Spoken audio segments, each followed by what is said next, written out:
Hi, welcome back guys. This is your friend, the What If guy. Back with another fanfiction.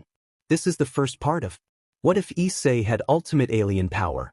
Now before starting, please give this video a like and subscribe to the channel if you want more videos like this. Now let's get into the fanfic. The beginning of everything. It was a rainy afternoon, with lightning striking from the sky, as if the rain reflected the emotions of a young man in the Ku forest. The silhouette belonged to a young man with chestnut hair and green eyes, dressed in navy blue pants, a white shirt with black stripes, and a red shirt underneath. He wore a hoodie matching his pants and blue sneakers. His name was Issei, a former pawn of Sona Sitri, who had expelled him from her clan that day, leaving him emotionally and psychologically shattered, especially since he was an orphan. But let's start from the beginning. Issei was a cheerful boy, always happy and full of life. He lived with his parents in the city of Ku and spent every afternoon with his best friend, Shidu, pretending to be heroes. However, things did not go as planned when Shidu had to leave the city, revealing before departure that she was actually a girl named Irina Shidu. They promised to reunite in the future and explore the world together before saying goodbye. Unfortunately, things took a turn for the worse when, a year later, the Hiwoto family suffered a car accident. Issei was the only survivor, and he learned to fend for himself until he turned 12, when he met the Sitri sisters. Their meeting was somewhat unusual. Issei defended a girl with pigtails from some bullies, giving them a stern warning to leave her alone before asking for her name. That was how he met Serafall Sitri, and over time he also got to know her sister, Sona Sitri. At 13, Issei discovered the supernatural world, realizing that everything he thought was a myth was real. During this time, he not only joined Sona's noble circle but also fell deeply in love with her. Issei faced challenges as he never showed any magical power. However, Serafall found it intriguing how he compensated for his lack of magic and strength with intellect and strategy. As time passed, Issei earned the affection of Sona Sitri's entourage through his attentiveness, kindness, and warmth. Everything seemed to be going well for him until they entered Ku Academy. During this time, Issei also became friends with one of the demon kings, Ajuka, as they shared a common interest in inventing artifacts that would benefit the demon society. These artifacts would eventually help Rias and Rise Phoenix, whom Issei considered the most beautiful girls he had ever met. Both had been engaged to the heir of the Daedora family, but thanks to Issei, their arranged marriages were cancelled. He even turned down their affections as his heart belonged to Sona Sitri, known in the academy as Sona Sitri. In the first year at the academy, things went relatively smoothly, until Issei noticed that the girls in Sona's entourage began to distance themselves from him, including Sona herself. It wasn't until the middle of the first semester of their second year that he discovered something that would mark him for life. One day, after helping Sona with paperwork, he returned home to find all the girls from the Sitri entourage with a blonde boy, whom he recognized. Issei was filled with rage, unable to comprehend how Sona could betray him, especially since he believed he had something special with her. In that moment, Sona created water whips to restrain him, intending to take him to the underworld to remove his pawn piece so she could fully replace him with Saji. Ajuka was shocked to see Issei bound by the water whips, while Sona insisted on taking away his pawn piece. He tried to persuade her against making such a rash decision, but ultimately Issei was expelled from Sona's circle. Sona, no longer wanting to deal with him, sent him back to the human world. Once he exited the portal, Issei ran into the forest, unaware that the clouds were darkening and rain was beginning to pour down on Ku. When he reached a clearing, he shouted with all his might, tears streaming down his face, remaining in that state for nearly 30 minutes. Crying wouldn't solve anything, a voice echoed nearby, causing Issei to look around in confusion. If a being from this planet tries to use their power, the result will be catastrophic, the voice continued. Issei, bewildered, asked who was speaking and where they were. Right here, kid, the voice replied. When Issei looked down, he was astonished to see a small creature with frog-like eyes. Hello, my name is Asmith, the little being introduced itself. And what do you mean by being from this planet? The brown-haired boy asked again. Asmith replied that if he wanted an answer, he should come with him, starting to walk ahead, leaving the boy confused. However, his confusion turned into astonishment when he saw a spaceship in front of him. Asmith urged him to hurry up before boarding the ship. Issei paused for a moment, reflecting on his life. He had nothing left in that place, and the small being had mentioned he was an anodite. With nothing to lose, Issei climbed aboard the ship. At that moment, the rain in City stopped, the clouds parted, and sunlight streamed in. Currently, Issei was contemplating how drastically his life had changed in such a short time. Since turning 13, he had tried to be worthy of Sona, but all his efforts had been in vain. Asmith inquired about Issei's name while he walked to the ship's controls. Issei introduced himself, stating that he was Hiwodo Issei. Asmith then asked why Issei had been in the forest. Issei, surprised, confessed that he wanted to end his life.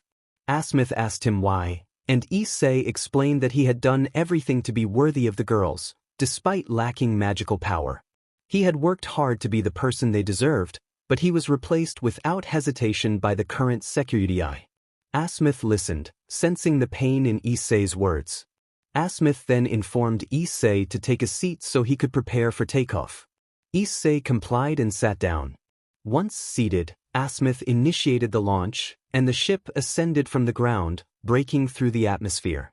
In the vastness of space, Issei witnessed sights that few people ever get to see. Asmith asked if Issei was ready for the jump. Issei, confused, asked what he meant by jump. Asmith suggested that Issei enjoy the view, as few could see such a beautiful panorama. Issei smiled, never expecting to see Earth from this perspective. Asmith reminded him to fasten his seatbelt, and Issei took one last look at the Earth before securing himself. With a nod from Issei, the ship made its intergalactic leap. The experience was overwhelming for Issei. The jump was so swift that it left him dizzy, yet he was captivated by the speed, seeing only flashes of light. When the ship finally stopped, Issei saw a planet, something he never thought he would witness. The planet was entirely green. Asmith welcomed him to Galvan Prime, and Issei was in awe, realizing he was looking at an alien world, something only seen in science fiction movies. Asmith instructed Issei to follow him as they descended to the planet. During the descent, Issei observed everything from the clouds, the ocean, and finally the city where they would land. He stepped off the ship, still amazed. Asmith informed him that this was his planet and that he would take him to meet someone who would tell him about his species. As they walked toward what appeared to be a tower, Issei wondered who this being would be. He imagined various possibilities, from a terrifying giant to an ancient entity. Upon reaching the tower, Asmith guided Issei into a room. Issei felt nervous about meeting the being inside. When the door opened, Issei was surprised and somewhat disappointed to find two girls inside, a redhead with green eyes and a black-haired girl with dark eyes. Asmith introduced them as Gwendolyn Tennyson and Kenya Itten Levi. Kenya asked if this was the boy, and Asmith confirmed it. Gwen introduced herself, asking to be called Gwen, while Kenya also introduced herself simply. Issei asked where the anodite was, and Gwen raised her hand, revealing herself to be the anodite. Issei was incredulous, and Gwen narrowed her eyes, insisting that he should not underestimate her. Asmith then excused himself, leaving Gwen to begin Issei's training. She explained that anodites are beings of life energy, commonly known as mana. Their bodies are humanoid constructs made entirely of compressed mana, deep purple in color, with long tendrils of bright pink and purple hair. Issei listened in awe. Curious about what anodites could do, Issei asked Gwen. She smiled, pleased to see someone interested in her species, unlike her cousin who only relied on his watch. Gwen listed their abilities: manipulation of mana, clairvoyance, magic, reality control, flight, mana absorption, total control of space-time, and the creation of portals, among others. Issei was amazed and asked if she could perform all those abilities. Gwen confirmed that she could, even demonstrating her anodite form, transforming into a purple-skinned woman. She explained that only true female anodites had been seen, and he would be the first male anodite. Issei was eager to learn more about their kind. The brown-haired one asked once more. The anodites were free-spirited beings, often not taking life as seriously as most humans. Some anodites disregarded the morality of their actions, choosing instead to indulge in their personal pleasures. However, this did not prevent them from helping others. According to Verdona, the anodites assisted many people, as Gwen recalled her grandmother's words. Then Issei wondered what they were waiting for. He was reminded to take it easy, as Asmith had warned that his mana was unstable and could lead to an explosion. The thought terrified him. There was one more thing he needed to understand. The anodites possessed the full power of mana. In their human forms, they could manipulate mana to a lesser degree than in their true forms, achieving a variety of effects such as reality alteration, energy manipulation, flight, telekinesis, atmospheric control, and hydrokinesis. The anodites were immortal and had the ability to change their age. The more mana an anodita acquired, the more powerful they became. However, it took approximately 75 years for an anodita to fully master all their powers and abilities. They could be defeated by a being capable of absorbing energy and non-living entities like robots, Gwen concluded. Issei remained focused, determined to become stronger. He resolved that the training would begin. A year later, much had changed for Issei since he started his training. The most significant event was meeting Ben Tennyson, thanks to the stories Gwen shared about her adventures with her cousin and grandfather.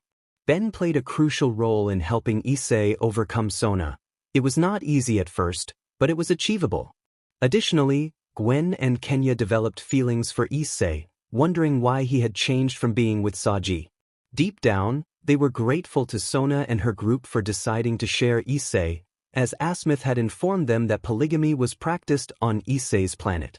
Regarding his training, Issei learned to manifest and manipulate his power within a month of arriving at Galvan Prime. After 2 months, he gained control over his abilities and began creating energy shields and launching energy spheres. 6 months in, he attempted to access his anodite form, which took him 5 months to achieve.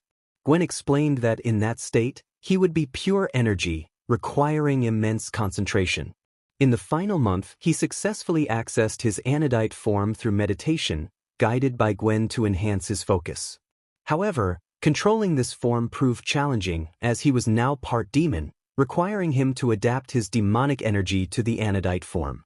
He could only maintain this state for a maximum of 10 minutes before losing control, which left him injured. The upside was that in this form, he was a formidable force, capable of expanding to the size of a skyscraper, though not excessively large. Ben gifted Issei a ship after his ex-girlfriend Yuli expressed her disinterest in anything alien-related, leading to the ship being left behind. Eventually, it found a new home with Issei. In the present, Issei was saying goodbye to his friends. Ben expressed his desire to stay longer but noted that their planet needed him. Issei shared his wish to continue training, acknowledging his current weakness. Kenya approached Issei, kissed him on the cheek, and boarded the ship, where she was the pilot. Gwen, feeling sad about the farewell, mentioned that she would miss Issei but needed to finish her university studies. Issei reassured her that once she graduated, they could visit each other's planets, and Gwen affectionately kissed the tip of his nose. Issei shook Ben's hand, who promised to help if needed. After Ben boarded the ship and departed, Issei turned to Asmith, realizing it was time for him to leave as well. Asmith praised Issei for being a good learner and expressed confidence that he would achieve great things on his planet. Before Issei departed, Asmith called for the Galvans to bring a capsule. It opened, it revealed the Ultimatrix, which Issei recognized as Albedo's masterpiece. Issei questioned why Asmith was giving it to him. Asmith explained that he knew Issei wanted to be strong and protect those important to him, so he had modified the Ultimatrix for him, knowing that there were beings on Issei's planet who considered themselves gods. He encouraged Issei to see it as a gift. Issei thanked Asmith and boarded the ship, which had transformed into a spacecraft. After a final farewell, Issei took off to return to his planet. 3 days later, a ship traveled at high speed through space, heading towards Earth, Issei's home planet. The journey took about 4 hours, and the ship descended into Japan, where Issei returned home after a year away. He entered his house, accompanied by the little alien ship, feeling relieved to be back. Unbeknownst to him, silhouettes were approaching his home. One of them was Rias, who had distanced herself from her friendship with Sona Sitri a year ago due to Sona's actions that had hurt Issei, leaving Rias saddened. After learning from Ajuka about Sona's behavior, Rias had sought Issei but found him missing. Time passed, and she decided to look after Issei's house in case he returned, unaware that her group had also moved in, as they had feelings for him due to his consistent support. Back in the present, Rias and her group noticed the lights on in the house, assuming someone had broken in. Rias instructed her group to prepare for an attack as they entered. Meanwhile, Issei was astonished to find his home clean and stocked with food, wondering what had happened. Ship echoed his curiosity. Issei stood before them, and Rias recognized him instantly. The other girls in the group watched with tears in their eyes, remembering the boy who had helped them without asking for anything in return. Issei asked the Gremory girls what they were doing there. Rias, feeling hurt by his insensitivity, expressed her frustration at him for not understanding their feelings, tears streaming down her face. Rias struggled to hold back her emotions, feeling unimportant to him. She finally let her feelings spill out, reminding him of his lingering affection for Sona. The last word spoken by the redhead was, "Truth," before she fell to her knees and began to cry. Yumi and Yuto, who was Fem-Kiba, along with Rias, questioned whether he still loved Sona, feeling a wave of sadness at the thought that the brown-haired boy might still have feelings for her after everything she had done. The brown-haired boy remained silent, simply embracing the weeping redhead. He felt a pang of guilt, realizing that there were still people on his planet who cared for him. Issei apologized, expressing regret for having been insensitive to Rias. She simply held him close, resting her head on his chest, before lifting her gaze to the other girls. He extended his apologies to them as well, saying he was sorry to Yumi, Akino, Asia, and especially to Kaneko. The girls moved in to hug him, creating a touching moment until they were interrupted by a sound. They all pulled away from the brown-haired boy to investigate the noise, discovering a small black creature with green stripes that resembled a seal. The brown-haired boy introduced his little friend, Ship, but the girls were taken aback by what they saw. Akino, not overly surprised since her familiar was a small living cactus, inquired about the nature of Ship. The brown-haired boy clarified that Ship was not a familiar, leaving the girls curious about where he had found it. Asia recognized Ship as adorable and rushed to embrace it. Rias asked what Ship was if it wasn't a familiar, to which the brown-haired boy replied that she wouldn't believe him if he told her, prompting Rias to pout in response. However, Rias shifted the conversation back to the brown-haired boy, asking where he had been all this time. He simply stated that he had been training to become stronger, keeping his thoughts about his mother's potential reaction to himself. Rias smiled with happiness, a feeling she hadn't experienced in a year, and reminded everyone that they needed to sleep to prepare for school the next day, including the brown-haired boy, who paused on the stairs at the mention of school. He couldn't remember the last time he had been to that place of torment. The next morning, he found it hard to believe he was going to school, especially after studying with Azmit, one of the greatest intellects across 5 galaxies. He wondered why the redhead had insisted he attend Ku Academy. His last thought before entering was that it couldn't get any worse. To summarize the day, he ended up in a second-year class, which Rias had arranged without telling him, making him appear foolish in front of everyone. The day passed with him being teased by some boys for mistakenly entering the wrong classroom until it was time to leave. He remarked to Ship about the day they had endured. Ship agreed that it couldn't have been worse, just as someone knocked on the door. He called out that he was coming, but the knocking continued until he opened the door. He was surprised to see a group of hooded figures. One of them remarked that it was rude to leave an old friend waiting at the door. When one of the hooded figures revealed herself to be Irina, he was taken aback. He invited the girls inside, and once they were in, another girl removed her hood, revealing blue hair with a green streak. She introduced herself as Zenobia Corda, and the brown-haired boy introduced himself in turn. He then asked Irina what she had been up to which she explained that she had been away for a while, visiting family. He learned that her parents had passed away, which surprised her since she had been close to his family. He reassured her that it was okay, as she hadn't known. They spent some time catching up, with the brown-haired boy sharing parts of his life while omitting details about being an alien and his past as a demon. Eventually, they said their goodbyes. He sensed the presence of Excalibur within his friends, noting the auras of the swords they carried. The chapter concluded with the brown-haired boy sitting in class, listening to the absurd comments made by the two perverted boys about women. However, his mind was preoccupied with worries about Irina. While meditating the night before, he had sensed several presences far from the city, which he assumed were from the anodites. He planned to ask Gwen about it later, since he had felt a massive accumulation of energy outside the city. He couldn't shake the feeling that he would need to intervene to protect his childhood friend. Though he would never admit it to Irina, she was one of the few connections he had left to his past. His thoughts were interrupted when the Academy's princess entered the classroom. She asked if he could accompany her, and he agreed, wondering if she had seen Asia, which annoyed Yumi. She informed him that Asia went to the research club during break every day. Issei felt a pang of sympathy for the innocent fruit that had met a cruel fate. He had only asked a simple question about life outside. Upon arriving at the research club, Yumi and Issei noticed two girls in the room whom Issei recognized immediately. The orange-haired girl greeted him warmly, causing jealousy among the other girls, except for Zenobia, who remained unfazed by Issei's friendly demeanor towards Irina. Rias, curious about the newcomers, inquired about their purpose. Zenobia explained that they had come to prevent interference in their affairs, as some sacred swords had been stolen.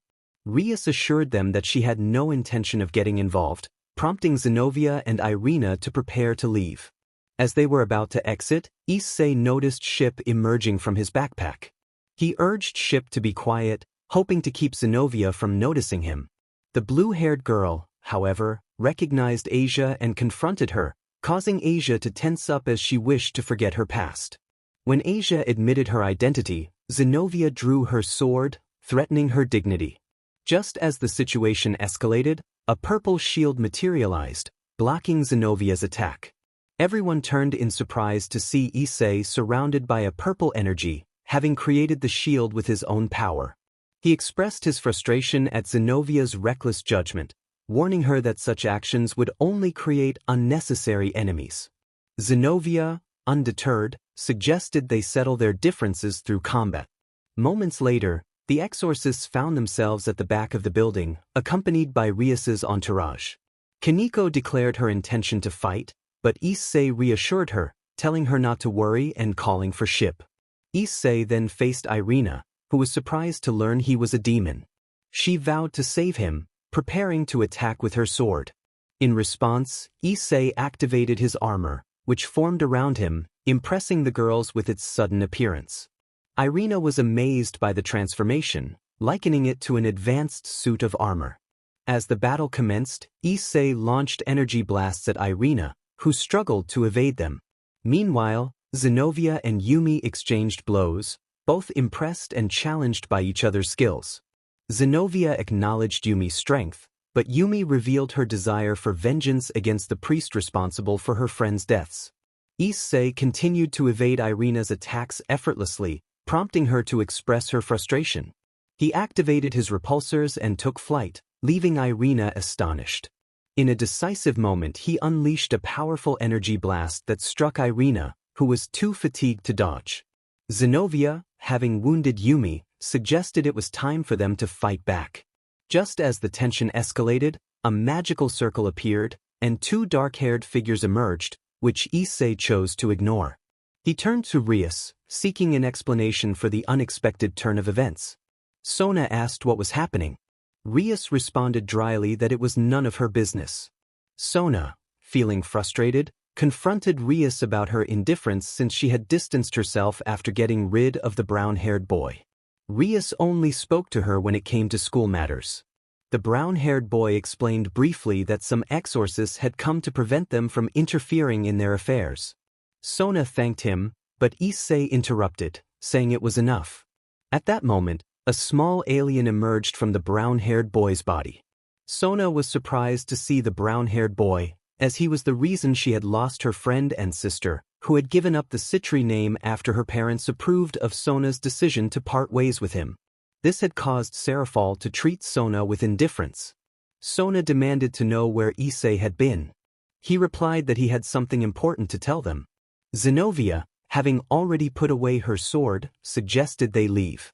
Issei insisted that this matter concerned them all, calling the blue-haired girl who had helped Sona to her feet. Irina asked how it concerned them. Issei explained that while meditating the previous night, he sensed 400 presences converging at a single point. When asked about the significance of this, he revealed that some of the energy he felt was corrupted sacred energy, hinting at the identity of those involved. Kaneko identified them as fallen angels. Issei confirmed this, expressing concern that 12 of those presences were common fallen angels, 8 were mid-tier, and 10 were high-tier, which alarmed Irina. Sona inquired about the remaining 370 presences, to which Issei speculated they could be from crazed priests, as their energies felt human. Issei urged Zenobia to reconsider working with them, warning that going alone would only lead to her demise. After a sigh, she reluctantly agreed to join them, questioning Issei's concern for them. He explained that Irina was a dear friend and he couldn't stand by while she was in danger, which caused Irina to blush and annoyed the Gremory entourage. Zenobia asked for the plan, and Issei suggested a surprise attack, noting that their enemies would likely be organizing at that moment. Irina and Zenobia agreed, and Rias instructed Kaneko to initiate a white code call, capturing everyone's attention except her own group. Kaneko confirmed she was on it, creating a white magic circle.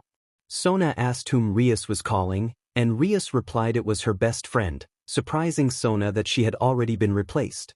Kaneko reported that they would meet outside the city, prompting Irina to say they should go. Issei instructed ship to transform into a vessel, and it began to take shape. Once ready, ship opened a rear hatch for everyone to enter. Rias called out to Sona, urging her to hurry. Sona reminded them that Saji and Momo were still missing. Rias expressed her frustration at the delay. Just then, a magic circle appeared, bringing Saji into view, followed by Momo in another circle.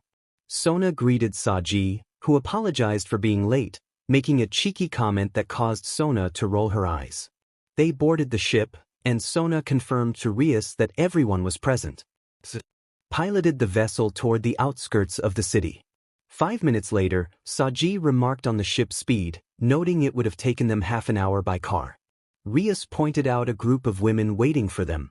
After Issei landed, the girls began to disembark, leaving only the brown-haired boy behind. One blonde girl asked Rias what the emergency was. Rias thanked Rias for coming, and Rias expressed concern about the seriousness of the situation. Issei explained that fallen angels had stolen sacred swords, and it involved their city. Rias recognized him and expressed her relief at seeing him, embracing him while shedding tears. Issei tried to comfort her, asking if she was okay, and she nodded. Rias rallied her group, who noticed her newfound energy, and they affirmed their readiness. Yubaluna asked about the plan, and Issei confidently stated they would attack with everything they had, catching them by surprise. Ravel questioned his certainty, and he assured her he was sure. Issei instructed ship to keep watch from the sky as it transformed into its ship form. Suddenly, they all noticed an explosion on the horizon, leaving them to wonder what had happened. Rias asked where Saji was, and Ruruko inquired about Saji-kun's whereabouts. Rias, sensing trouble, expressed her concern. Issei and the others hurried toward the source of the commotion. Upon arrival, they saw Saji had activated his balance breaker, taking down what appeared to be a camp filled with frenzied priests. Saji proudly declared how he had dealt with the threat, hoping to impress the Gremory and Phoenix factions and win their admiration. However, Issei warned Saji to be cautious as a beam of light struck him. A man on a floating throne remarked that he hadn't expected the guardians of the territory to attack his base. He admitted that if their assault had been coordinated, they might have lost. Rias, already familiar with the man, questioned his presence. He simply stated that he was there for their heads. The situation was dire for the Gremory, Phoenix, and Sitri factions, as the Sitri group had already fallen while attempting to rescue their ally. However, they were not defeated yet. Issei, creating an energy shield to protect Asia and Carmine from the light swords, expressed his frustration. Asia thanked him for his protection, and another girl expressed her gratitude as well. Kokabile mocked the absence of the sekiryuutei, questioning why he was not present. Rias urged the girls to give their best while launching fireballs at the crazed priests. As the priests retaliated, Issei expanded his shield to cover a larger area of the camp. Rias, frustrated with Sona, questioned her ability to control the sekiryuutei, while Sona defended herself, blaming Issei's reckless plan. Suddenly, a ship transformed into a vessel and began firing its ammunition at the priests as it flew overhead. Rias urged Issei to leave with her. However, middle and lower-class angels started launching light spears, blocking their escape routes. Rias cursed the situation as the spears obstructed their path. Issei shouted for everyone to get down as he was surrounded by a purple aura, causing stones to levitate. Asia, confused, asked what was happening, while the other girls ducked for cover. Issei instructed them to stay low and reassured Irina, who had been fighting the priests and had suffered damage to her battle suit. He promised he would be fine, as he had trained for such moments. He hurled the levitating stones at the priests, who were caught off guard, while the fallen angels maneuvered to avoid being crushed. Kokabile, intrigued, asked Issei if he wanted to join them, but Issei confidently declined, asserting that he had no interest in their offer. Kokabile remarked that it was a shame Issei had no plans to abandon his girls, causing the girls who had feelings for him to blush. Kokabile then ordered his followers to attack with everything they had. As the onslaught of light spears began, Issei moved closer to the girls and created an energy dome to shield them from the rain of projectiles. Rias called out to Issei, worried for his safety as he protected them. Issei, feeling the pressure of the situation, told Rias that this was going to take a while. Rias responded by forming a magical circle above Issei's energy shield. A fallen angel shouted a warning just before being knocked from the sky by Ship, who had launched a missile at him. Ship then fired at the ground, targeting the surviving priests from Issei's earlier attack. Issei urged the girls to climb aboard Ship, signaling for Ship to fly close to them. Rias expressed concern for Issei, but he reassured her as he created an energy ladder to help her and the others board. Ravel called out for Issei to hurry, as the girls were almost inside Ship. A fallen angel, frustrated, hurled spears at Ship, but Issei quickly conjured a shield to protect his ally. Kokabile instructed one of the fallen angels to activate an artifact as Sona managed to stand up and confirm that everyone was inside. An angel commanded gravity to be activated, causing Ship to crash to the ground, which made the girls worry about Issei, who was still outside. They were facing 10 high-class angels and a cadre, which Rias, and Sona could handle, but the high-class angels and cadre were another matter entirely. Kaneko called out to Issei, who was unleashing energy blasts at the fallen angels and priests, but soon he began to tire. Issei, feeling exhausted, acknowledged Kokabile's surprise at his ability to defeat his priests. A fallen angel asked Kokabile if they should kill Issei, who was now hovering nearby. Kokabile arrogantly offered Issei the chance to say his last words. The girls, having exited Ship since it was unable to fly, listened in despair, wishing they could do something, while Sona's group mourned their time apart from Saji. Despite his fatigue, Issei rose, knowing he still had a trick up his sleeve. Kokabile laughed, demanding Issei speak before they ended his life. Issei revealed a green bracelet on his left arm, which glimmered with a strange symbol. He declared that it was time to be a hero, activating the bracelet, which emitted a blinding green light. Transforming into a form called Swamp Fire, he surprised everyone, including Rias, who approached him cautiously. He reassured her that he was still Issei, despite his new appearance. Rias questioned what had happened, and Issei promised to explain later, insisting he needed to finish the fight first. Kokabile ordered his fallen angels to attack Swamp Fire, who was struck by their spears. One of the fallen angels boasted about their easy victory, but to their shock, Swamp Fire rose again, his wounds healing rapidly. He explained that they could not kill a plant, then unleashed seeds that ensnared the angels in roots. A fallen angel questioned why they couldn't break free, and Swamp Fire clarified that the roots were from another planet, before incinerating them with fire. Kokabeel clapped, impressed and excited by the display. He revealed his plan to steal sacred swords to ignite a war between factions and assert his superiority. Swamp Fire, enraged, confronted Kokabeel about his motives. Kokabeel claimed that he was a superior being, raising his hands to the sky.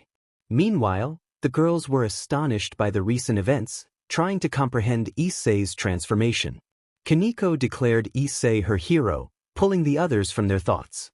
Returning to Issei and Kokabeel, Swamp Fire proclaimed that he too could be a supreme being, activating the Omnitrix once more, which enveloped him in a blinding light. As he reached his maximum form, he grew taller, his colors shifting from green to light brown, and his head becoming larger and blue. He challenged Kokabeel to round 2, ready for the next phase of their battle. The chapter concluded with Rias reflecting on her perfect life, surrounded by powerful allies, including Akino, Yumi, Kaneko, and a newly empowered Issei. However, she couldn't shake her curiosity about why Issei had never displayed such power while under her command, unaware that her perception of him had shaped her understanding of his abilities. The current sekiryuutei was being recruited, and with rigorous training, Saji would surpass his former pawn. Meanwhile, Issei and Kokabeel faced off. Kokabeel, the fallen angel, smiled as he prepared for the second round. He taunted the young warrior, eager to see what he could do. Without further ado, Kokabeel launched a spear of light, which the alien managed to evade. However, this was merely a distraction, a tactic devised by the fallen angel to catch the alien off guard. As Kokabeel shouted for the alien to perish, the Supreme Fire user unleashed a blue flame toward him.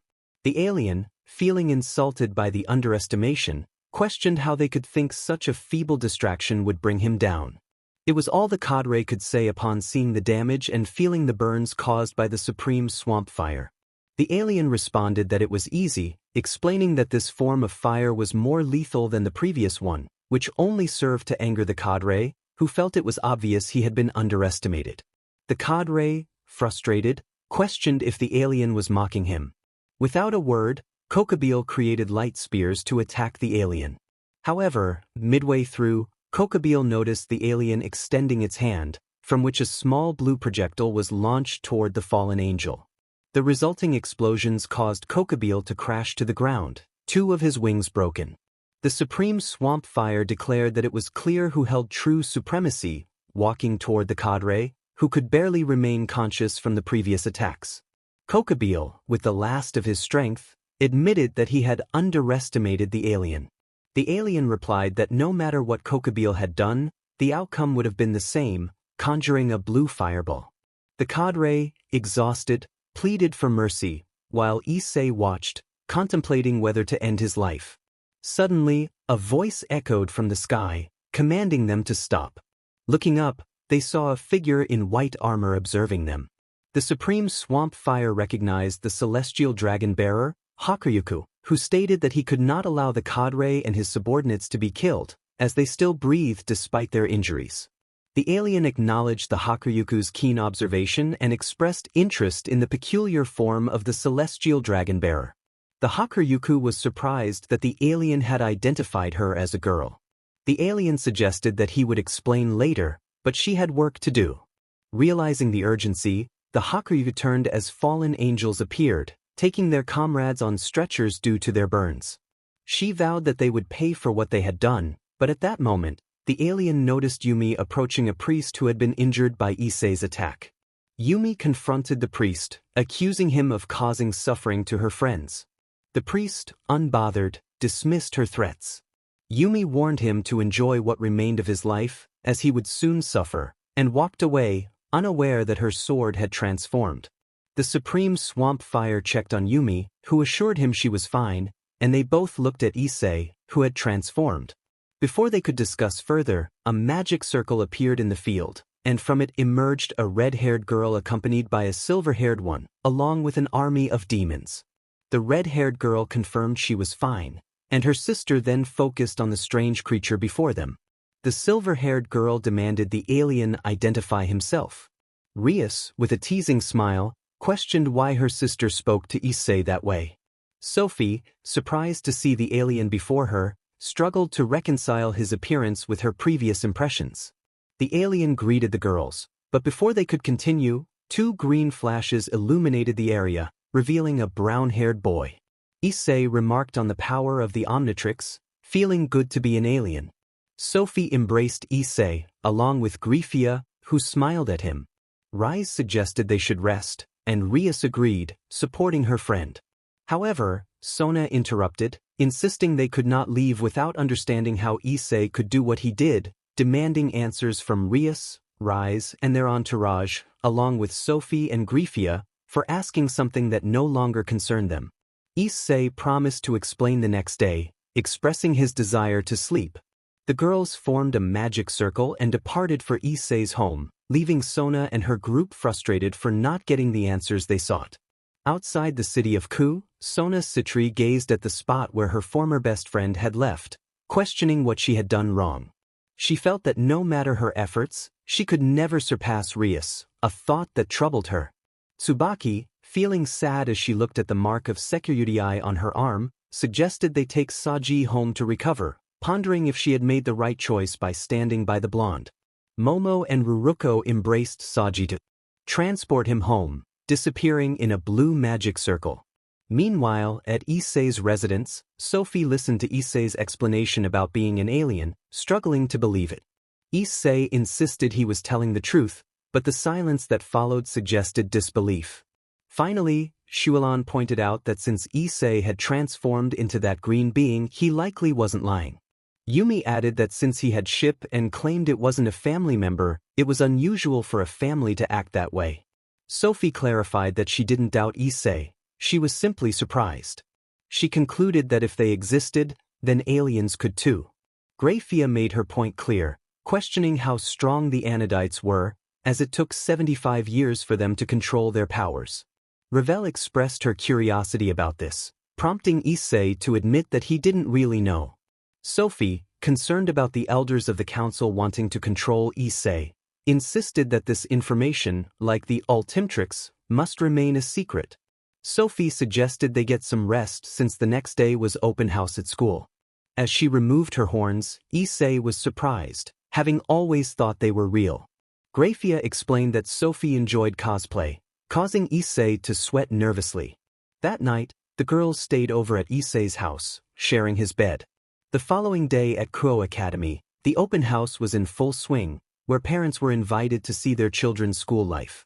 For Issei, it felt like just another ordinary day.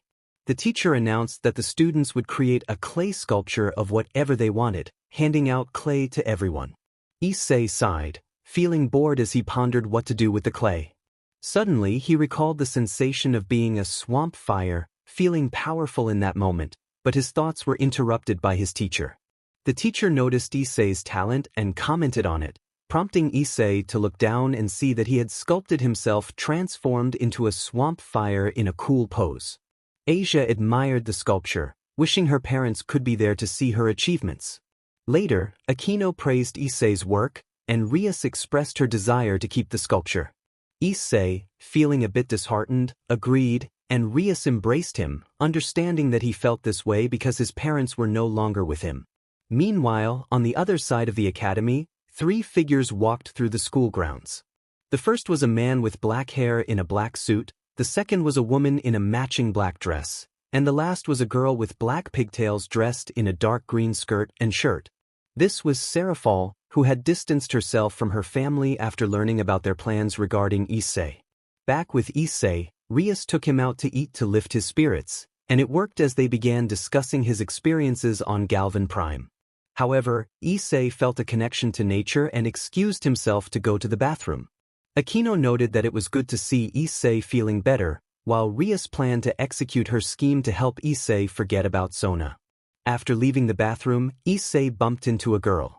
He apologized, but she recognized him and embraced him, revealing herself to be Serafall. She explained that her parents had forced her to come see the heir of the Sitri clan. Issei invited her to join him, and she gladly accepted, preferring his company over that of her family. At the student council room, Sona's father discussed Issei's new abilities with her, confirming that he indeed had the power to change forms. Sona acknowledged this, contemplating what to do about Issei. Her mother expressed excitement over the noble houses wanting to meet the sekiryuutei, believing it could elevate their clan status. Sona's father insisted they inform the council to keep Issei under control. Later, at the Hyudu residence, Issei explained to Serafall what he was and the Ultimatrix, recounting his past year. Instead of taking it seriously, Serafall asked him to transform into an alien, curious about the various forms. Issei thought about Sophie and her obsession with horns, as well as Serafall's playful nature. Serafall requested to see the Ultimatrix, and Issei agreed to show her, curious about her reaction to the device. The silhouettes of the aliens were visible. Serafall caught the attention of Kaneko and Ravel, who were nearby, as she activated the Ultimatrix. Issei paid little attention, as long as it didn't transform him. Meanwhile, Akino, who had gone to her room, came down with a folder and a smile that sent chills down the spines of those who saw her. The most notable thing was the title on the folder in her right hand as she approached the table where Rias and her sister were seated. "Rias, can you explain this?" Akino asked, revealing the folder titled, Plan, Issei Forgets Sona, causing all but Serafall, Ravel, and Kaneko to stare in surprise. "What's wrong with it?" Yumi inquired, noticing that her master had planned for the brown-haired boy to stop suffering over a certain bespectacled girl. "But look at how Rias plans to make Issei-kun forget Sona," Akino said, having already read the details of the redhead's plan. "Let me see," Sophie said, taking the folder. "Wait, sister, don't do it." Rias shouted, trying to stop her sister from reading, but it was too late. Sophie was frozen in shock as she read Rias's plan. The folder contained only one sheet, which stated, Plan, Issei Forgets Sona. Engage in wild activities with Issei until he forgets Sona. Rias was mortified with embarrassment, while the others were impressed by Rias's bold strategy. Issei watched with curiosity, wanting to know how Rias would make him forget the girl with black hair, so much so that he didn't notice Serafall had pressed the Ultimatrix. Just as Sophie was about to speak after showing the plan to the others, a green light suddenly blinded them. "Clockwork," Issei said as he finished transforming. When the light faded, the girls saw that the brown-haired boy had transformed into a yellow robot, with gears visible in the center and a knob on his head. "Issei, you look adorable," Serafall said, hugging the robot. "Serafall, why did you activate the Ultimatrix?" Clockwork asked. "While I was watching the others transform, I saw this one and thought, Serafall, you have to see Issei-chan in this form, so I pressed the button," Serafall explained in a childlike manner. "Well, it doesn't matter," Clockwork replied, not surprised, knowing that Serafall would inevitably transform him if he let his guard down. "Are you upset?" "With me?" Serafall asked, looking like a scolded child. "I'm not upset, and don't worry," Clockwork replied, unable to stay mad at Serafall, as that was part of her charm. "Hey, Issei-kun, what can you do in this form?" Sophie asked, curious since Issei had shared some of the alien's abilities with her. "In this form, I can control time in any shape. In fact, it's one of my most powerful transformations," Issei explained, which was no small feat, as an alien capable of controlling time was not to be taken lightly. "That reminds me, Rias, it's time to release your knight," Sophie said to Rias as Issei returned to normal. "Are you sure, sister?" "Well, she isn't very confident," Rias replied, somewhat uncertain, as her knight had to be sealed for not being able to control her power, a fact known to few. "I'm sure," Sophie assured, trusting her sister. "Besides, in a few days, a summit will take place between the three factions regarding what happened with Kokobile," Sophie added, surprising the others. That same night in the occult club, Issei walked alongside Rias toward a sealed door. "So what you're saying is that she can't control her power?" Issei asked. "That's right, she's very fearful because of her past," Yumi explained to Issei, who thought that everyone in the club had faced difficult situations. "Issei, I know it might be a bother, but can you help me with Gasper?" the redhead asked him, to which he nodded with a smile. "Of course," Issei replied, causing her to sigh in relief, as she believed he could help her knight since they both shared a common bond of possessing great power that could change the world. At that moment, Rias and Issei, accompanied by Yumi, Akino, Asia, and Kaneko, arrived at the door where Rias proceeded to remove the seal. "No!" A scream echoed from the other side of the room, prompting Rias to open the door. Inside, they found a box in the middle of the room. "What are you doing here?" a feminine voice asked. "Calm down, Gasper, it's me, Rias. I'm here to help you come out," the redhead said, trying to reassure the blonde girl. "I don't want to, I'm safe here," Gasper replied. "Hey, relax, we're not here to hurt you," Issei said with a smile, causing the girl to blush. "Hi." "Hello," Gasper stammered, blushing upon seeing the boy. "Hello, I'm Issei Hayudu." "Nice to meet you, Gasper-chan," Issei greeted, trying to calm her down as her blush deepened. "Well, Gasper, come with us," Akino said as she approached the blonde girl. But just then she vanished. "Wow, how did she do that?" Issei asked. "That's her sacred gear, Forbidden Baler View, capable of freezing time," Rias informed Issei, surprising him. "Please, leave me here," the blonde girl said, making the redhead feel sad. "I must be a terrible master, right, Issei?" she asked him. "That's not true, Rias. I think you're the best because you work hard for them, and that's something admirable in a leader," Issei replied, making Rias smile. "Well, don't worry, I'll take care of it," Issei assured her, for which the redhead expressed her gratitude. "Rias, I need you to come with me," Sophie said as she arrived at that moment. "But sister, I have to help Issei so he can assist Gasper," Rias protested. "Don't worry, I'll handle it," Issei said, interrupting her. "Are you sure you can?" "I don't want you to," Rias started, but was cut off. "Don't worry," Issei reassured her as Sophie led Rias away. "Okay, Gasperton, come," Issei said, extending his hand. End of chapter. Ascalon Galvan Prime Mayax, Asmith spoke to his former assistant, who had returned to assist him after Albedo became a danger to the Galvans. "What do you need, Asmith?" The being, easily mistaken for Vilgax, inquired about the situation. Asmith, filled with awe, instructed Mayax to reach out to Mylin, so she could deliver his greatest creation to a specific individual. Mayax questioned whether Asmith's greatest creation was not the Omnitrix. She asked, unsure of what the greatest mind in 5 galaxies was referring to. Asmith instructed her to follow him, choosing to limit the discussion as he led his assistant to his secret laboratory. As they arrived, she inquired about their location. Asmith wanted to keep this a secret, fearing that if anyone else found out, it could lead to a repeat of the incident with the Omnitrix and Ben. He decided to wait until they reached the room of his hidden lab before revealing anything. "Here, Mayax, is where I keep the most dangerous weapon I have created," Asmith stated, making an impression on his companion. She asked what this creation was. Meanwhile, in Ascalon, Galaxy 8, on Earth, in the courtyard of Kuo Academy, Clockwork reassured Gasper, who was trying to use his sacred gear on small animals passing by, from squirrels to birds. Clockwork encouraged him not to let fear dominate him.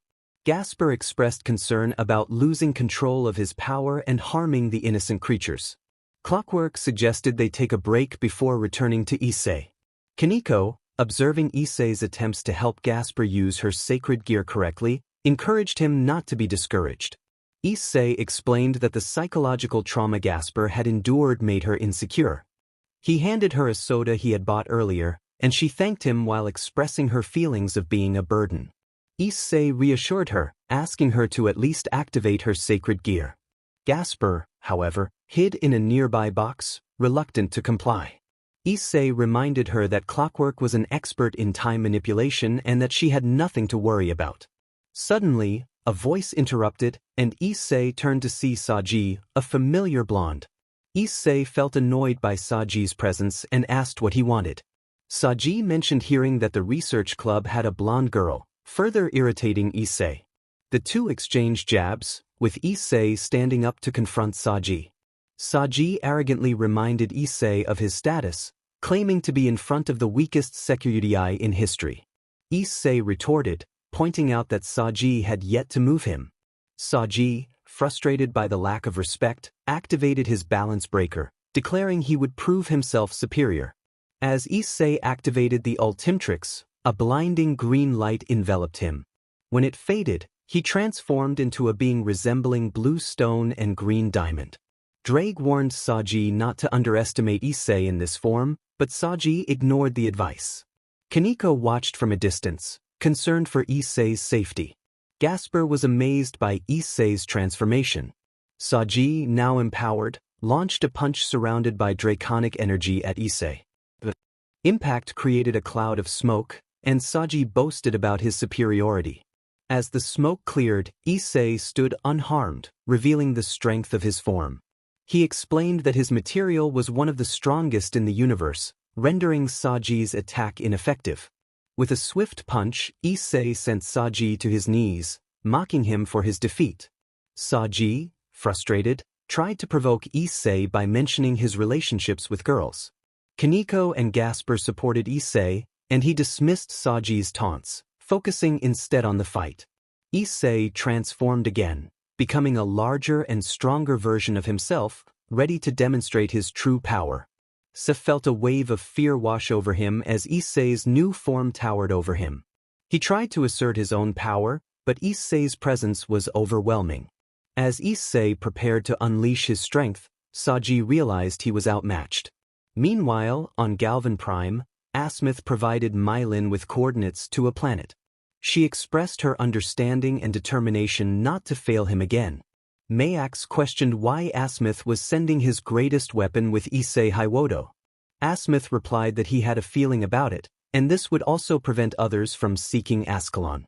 He had made modifications and improvements, adding something extra to the weapon. Asmith acknowledged the situation, and Mayax turned to him, seeking his guidance. She needed help deciding on a hero name for Issei, considering that the original Issei was known as the Epei Dragon. She contemplated calling him Issei 10 and hoped for some assistance. As the scene shifted, the Supreme Humungosaur pointed his cannons, delivering his final words. He expressed frustration, reminding his companion that underestimating their opponent had led to dire consequences. He questioned whether his partner was foolish for provoking such anger. The sealed dragon felt pity for its bearer. Saji looked up at the towering alien, expressing his feelings. However, Humungosaur, the supreme creature, declared that he had no mercy and launched missiles that sent Saji flying into the nearby trees.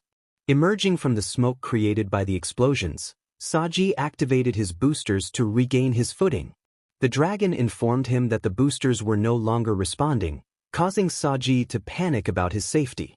Humungosaur then proclaimed that it was time for the red dragon to find a new bearer and struck Saji with all his might. The impact left Saji in a dire state, his armor shattered, and he was left with broken bones and internal injuries. Humungosaur looked down at Saji, questioning if he had anything to say in his unfortunate condition. Saji, barely able to respond due to the pain, managed to ask if Humungosaur enjoyed this. The alien replied that he had merely struck Saji and that he was already on the brink of death. He warned Saji that if he crossed him again, he would take great pleasure in what he would do next before returning to Kaneko and Gasper. Gasper, concerned, questioned Issei if he thought Humungosaur had gone too far with Saji. Issei, returning to his usual demeanor, dismissed the concern. Gasper suggested they leave since night was falling. Issei insisted that Gasper should come with them, noting that the girls were already at his house and that if Saji came at night, no one would be able to save her. Terrified at the thought of Saji entering her room in the club, Gasper agreed to join them. As they left, Issei left a battered Saji behind on the ground, while a man nearby smiled at the sight, remarking how interesting it was that he had nearly defeated Sekiryuutei with a single blow. Hours later, at the Hayudu residence, Issei lay in bed reflecting on his day when he heard a clicking sound from the Ultimatrix. Curious, he approached the device, and a hologram of Asmith appeared. Asmith expressed relief that Issei was available and instructed him to go to specific coordinates in an hour, where a known associate would deliver something important. Issei, intrigued, asked what it was. Asmith revealed it was his most dangerous weapon ever developed and assured Issei that it would be safe in his hands. After confirming he would be there, Asmith ended the projection. Issei decided to change his clothes before heading to the coordinates. Meanwhile, in space, a ship traveled at light speed, carrying Ascalon, the greatest weapon created by Asmith. Mylin, concerned about the possibility of facing the same fate as the Omnitrix, inquired with her computer about their arrival time. The computer informed her that they had 45 minutes until they reached their destination. Mylin hoped to arrive without anyone discovering that she was transporting Ascalon. Back at the Hyudu residence, Issei was descending the stairs when Ravel, who was in the kitchen, noticed him. She called out to him, asking where he was going. Ravel responded with another question. Issei mentioned he was just going out for something, hoping she would believe him, as he wasn't sure how the blonde would react to seeing a spaceship. Ravel offered to accompany him, eager for his acceptance. Issei thought to himself that he was in a tough spot. He hesitated, saying it might take a while and that it was too cold for her to go out. Ravel insisted that the cold didn't affect her, determined to join him. Issei asked if she would really let him go alone, receiving a nod from Ravel. He decided they should leave since he needed to be there in an hour. As Ravel changed clothes with a magic circle, she smiled at him, and he resigned himself to the situation as they headed toward the place where his life had changed forever. In the forest outside City, Ravel questioned why they were there, noticing the seriousness in Issei's demeanor. He called her attention, warning her that what she was about to see might surprise her, so she should not be scared. Ravel nodded, trusting his words. Suddenly, lights illuminated the forest, startling Ravel, who instinctively hugged Issei. Waves of wind swept through the area, indicating that the spaceship was landing. Ravel asked what was happening, and Issei reassured her to just watch as he pointed to the ship that had landed in the clearing, leaving Ravel in awe. She exclaimed that it was a spaceship as the ramp began to open. A voice called out to Issei, introducing herself as Mylin. Issei confirmed his identity, and Ravel felt a surge of concern, fearing he might be involved in something dangerous. Mylin greeted him warmly, and Issei returned the gesture. She instructed him to take the sword that floated toward him, which he assumed was the item Asmith had sent. Mylin expressed her uncertainty about why Asmith had chosen him for such a powerful weapon, but she decided to trust him since Asmith did. Issei thanked her as she boarded her ship to take off. After receiving the sword, a deep silence fell over them as Ravel processed the sight of the spaceship and the alien who spoke her language so well. She watched as the ship ascended into the sky, disappearing into the clouds. After a moment, Ravel addressed Issei, asking if he would ever leave. Ravel asked if the brown-haired boy could leave whenever he wanted, and if there was nothing they could do about it. Issei smiled at the blonde girl, looking into her eyes, and replied that he didn't believe that was the case. Ravel embraced him, not wanting to lose him again in her long life. Issei suggested they go home, and Ravel created a magic circle that made them disappear. That night, Issei lay in bed, meditating on why Asmith had sent him Ascalon. It was no secret to him that Ascalon, designed by Asmith, was a sword to be feared, capable of piercing reality and reaching primal energy. Issei continued to ponder the reason behind Asmith's gift of Ascalon when he was interrupted by a certain dark-haired girl. Serafall announced that her sister had arrived, lying down next to him. Issei inquired about what was happening, and Serafall explained that there would be a meeting between the three factions the next day and asked if he would accompany them. Feeling a bit embarrassed, she awaited his answer. Issei reassured her that he would go. He then called her attention, and as they locked eyes, they both became lost in each other's gaze. Rias, a red-haired girl who had also entered the room, interjected, claiming it wasn't fair for Serafall to get ahead of her. Serafall teased Rias about being jealous that she was the first to have Issei by her side. Rias playfully jumped onto Issei's bed, landing on top of him. Issei thought it would be a long night as he found himself sandwiched between two beautiful girls, but one thing was certain: he would protect them with his life. The next day arrived, and Issei prepared for the faction meeting. Using some demonic power he had adapted to his mana, he stored Ascalon in a magic circle for emergencies. On his way to school, he witnessed an albino girl striking the blonde sekiryuutei, leaving him on the ground. Issei thought about how easy it was to humiliate Saji. He entered his classroom, unaware of the fleeting glance from the girl, and spent the day excelling in his studies, thanks to his training under Asmith. At the end of the day, Issei tried to encourage Gasper to use his sacred gear, and after some effort he succeeded, feeling good about helping his classmate. At the Ku Academy, in the occult studies classroom, Rias reminded Gasper not to cause any trouble during the meeting. Gasper agreed, which made Issei smile as he noticed the girl's newfound confidence. Rias took Issei by the arm, and as they prepared to leave, Issei handed a video game console to Gasper, who expressed his gratitude. Issei and Rias headed to the meeting, leaving Kaneko in charge of the vampire girl. Upon arriving at the meeting location, Issei saw Sophie sitting with two others. One was a dark-haired man with a blonde streak, Azazel, the leader of the fallen angels, accompanied by the girl who had knocked Saji down.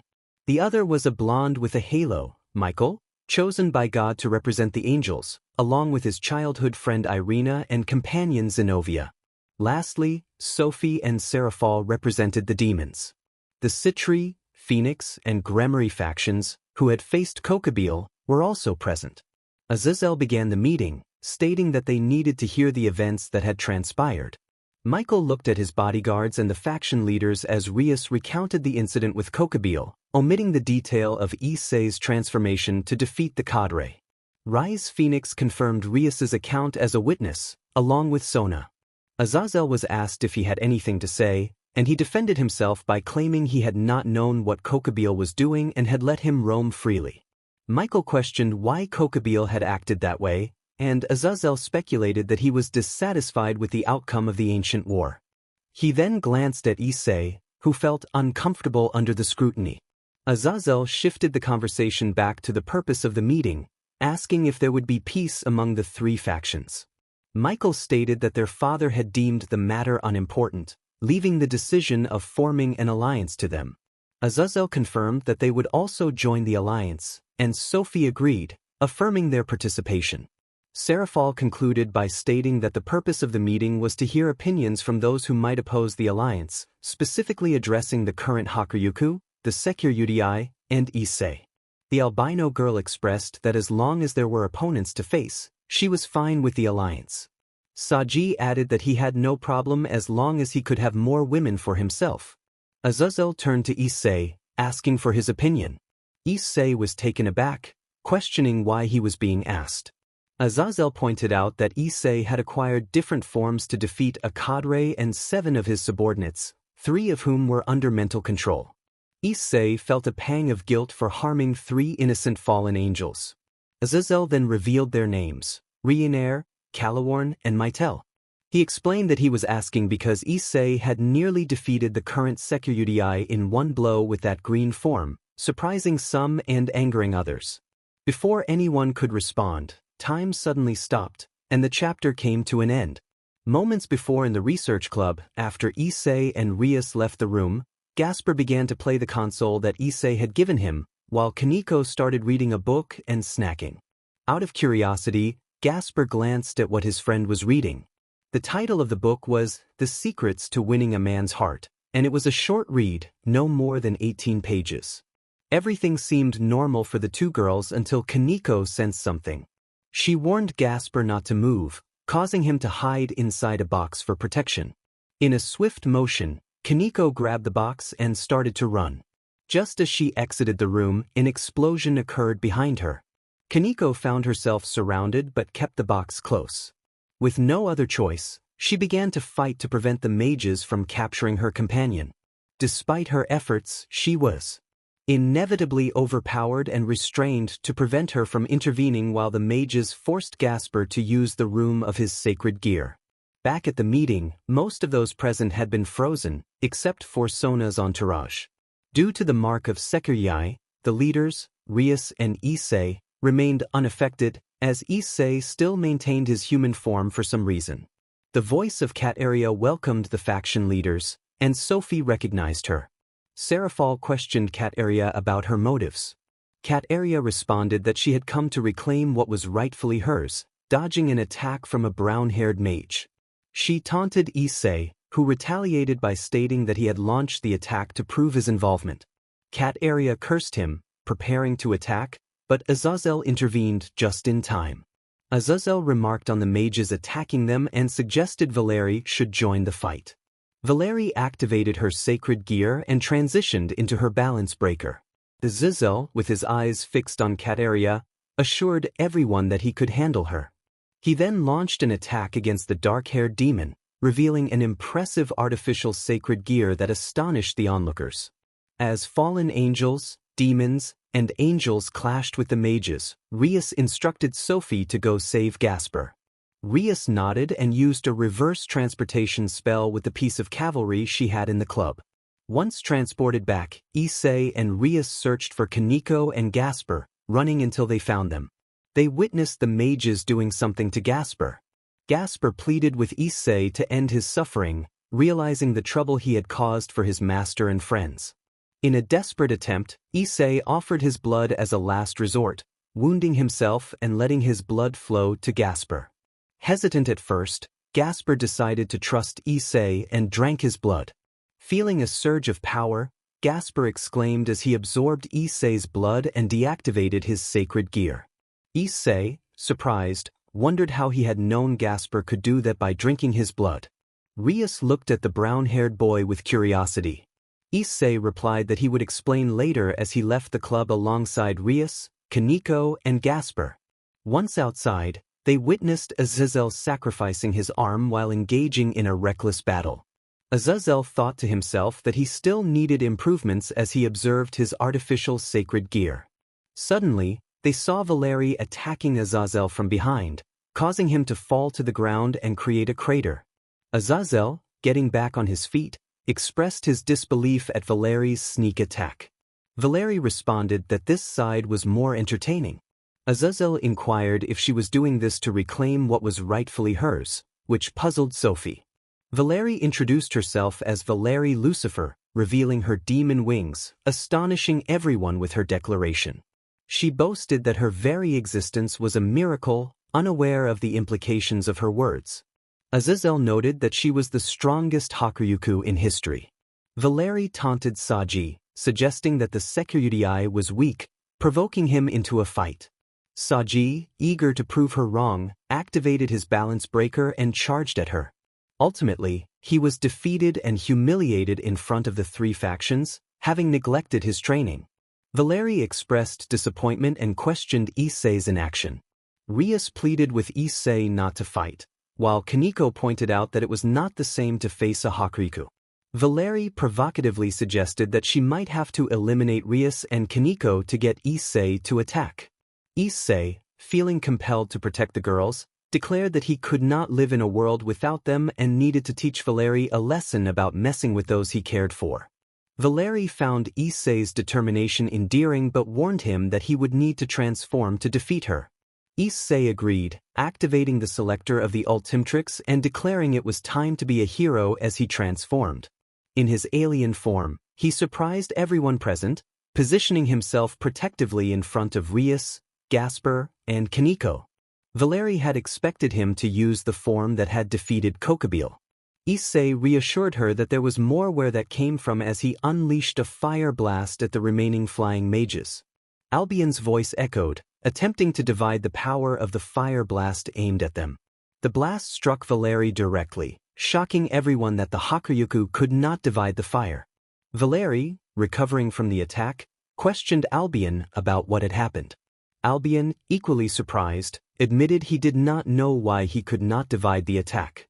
Before they could ponder further, Issei flew toward Valeri. She dodged him but failed to notice the multiple fireballs he had launched, which Albion also tried to divide. The outcome was the same. Albion could not comprehend why he could not divide the power of the fireballs. Valeri, frustrated, demanded to know why she could not divide Issei's attacks. Issei teased her, asking if she could divide the power of the natural elements of the earth. Most were confused, but Albion suddenly understood what Issei meant. Issei noted that the white dragon had caught on, drawing the attention of those who were still puzzled, except for a few. Albion confirmed to Valeri that this would be the most challenging battle she would face. Valeri, realizing the truth in Albion's words, focused intently on Issei, knowing she would need to use all her power. End of chapter. Chapter end. The Coup Academy had become a battlefield, a result of the previous attack. A fierce confrontation was unfolding between the current Hakuryu, Valeri, and the bearer of the Ultimatrix, Issei. Valeri, recalling Albion's words, thought to herself that it wouldn't be fun if she couldn't easily defeat him. She could sense Issei's frustration as he felt underestimated. Valeri assured him that she would take the fight seriously. In response, Issei declared he would do the same and unleashed a fiery attack, which Valeri skillfully dodged. Valeri laughed, confident that she wouldn't fall for the same trick twice. However, Issei took to the air, attempting to close the distance and grab her by the shoulders. He declared that it was time to end the fight and increased the temperature of his armor, forcing Valeri to deactivate it to avoid being overwhelmed. Valeri communicated with the sealed dragon, Albion, who encouraged her to proceed. She then spread her wings and activated her special ability, Half Dimension. Suddenly, everything around her began to shrink. Michael observed the dangerous situation and urged Sekiryuutei to rise, as he was the only one capable of defeating the Hakuryu. Meanwhile, Saji, feeling useless and frustrated that Issei was fighting a battle meant for him, struggled to regain his footing. As Saji managed to stand, Issei launched himself at Valeri, firing discs of flame that vanished mid-flight. He attempted several more attacks, but suddenly felt weak. Confused, he wondered why his strength was fading and his flames were diminishing. Valeri, noticing his struggle, revealed her insight. While she couldn't divide his attacks, she could divide his strength, thus weakening his power. Issei, determined not to give up, tightened his grip on the Omnitrix at his chest, evolving into a more powerful form. He transformed into his supreme fire state, now blue and emanating flames of the same color from his shoulders. Valeri mocked him, stating that merely changing color wouldn't help him much. Issei remained silent and unleashed a blue fire attack at Valeri, who activated Half Dimension again, expecting the same outcome as before. To everyone's surprise, Valeri's Half Dimension was ineffective this time. She questioned why her ability had failed her. Issei explained that his supreme fire generated double the heat and flames compared to his previous form, making it faster and overwhelming Valeri's Half Dimension. Valeri watched in horror as the flames struck her, feeling an unbearable heat as she fell to the ground, defeated and with burns. Serafall arrived beside Issei, astonished and curious about how he had achieved such a feat. Issei explained that he had used a continuous attack, generating double the flames to surpass Valeri's ability. Azael, having joined the other leaders, expressed his admiration for Issei's surprising strength. Just then, they noticed the barrier had fallen, and a boy with black hair, clad in armor and wielding a staff, approached them. "Valeri, who did this to you? Was it the sekiryuutei?" The newcomer, Biko, asked while looking at his friend. "No, the sekiryuutei was an absolute disappointment," Valeri replied, gesturing toward the alien. "In that case, it's better for us to leave," Biko suggested, creating a magic circle. "Wait, Issei, come with me," Valeri said, surprising everyone once again. "Why should I consider going with you?" asked the Supreme Fire. "Because someone strong deserves someone strong, beautiful, and determined to help them," Valeri responded. "Just think about it. In your battle against me, no one helped you, and that's because they are weak. That means you will be the one who does everything for them," Valeri explained, leaving Issei astonished by her words. "Then so be it," the Supreme Fire replied after a few moments, looking at the surprised girl and her companion. "Since childhood, I always wanted to be a hero and pretended to be one," he said while glancing at Irina, who blushed. "That's why it doesn't matter if I do this. That's what heroes do, and heroes bring hope to everyone, whether they are alone or in company. A great power comes with great responsibility," he said, recalling Stan Lee and his teachings, surprising everyone with his words. "I see, then until next time," Valeri said before disappearing. "What a day," the Supreme Fire remarked before returning to Issei and looking at everyone. In the end, the alliance was formed, and several agreements were made to help each other. However, something was missing, and that was a pillar. Well, I don't think we should worry about that, Sophie said, looking at Issei. I think we think alike, don't we? Michael agreed with the others. Wait, I will be the pillar of the factions, but why? Issei asked, incredulous at the decision the leaders were making. Because you are noble at heart, Sophie replied. Because you are not arrogant at all, Serafall continued. Kind-hearted, Issei added, remembering how he could have killed Saji but chose not to, despite what he had done, mostly out of pity. And that's what heroes do, isn't it? Michael concluded. Issei had no choice but to accept, and with him being the pillar of the factions, the meeting came to an end. A week later, in the Paranormal Research Club, Rias asked Issei what had happened during the week he was absent. It's a surprise, you'll see in a moment, Issei said happily as the door opened, revealing the club members, Irina, Zenobia, and 3 fallen angels that the brown-haired boy recognized. After the meeting, Issei had asked Azazel if he could take him to the fallen angels who had been manipulated by Kokabeel. Using clockwork, he reversed time in the bodies of the fallen angels, returning them to normal, and they decided to follow him to Ku Academy. Rinair, Calaworn, Mytel, welcome, Issei greeted the angels, as it was their first day at the academy.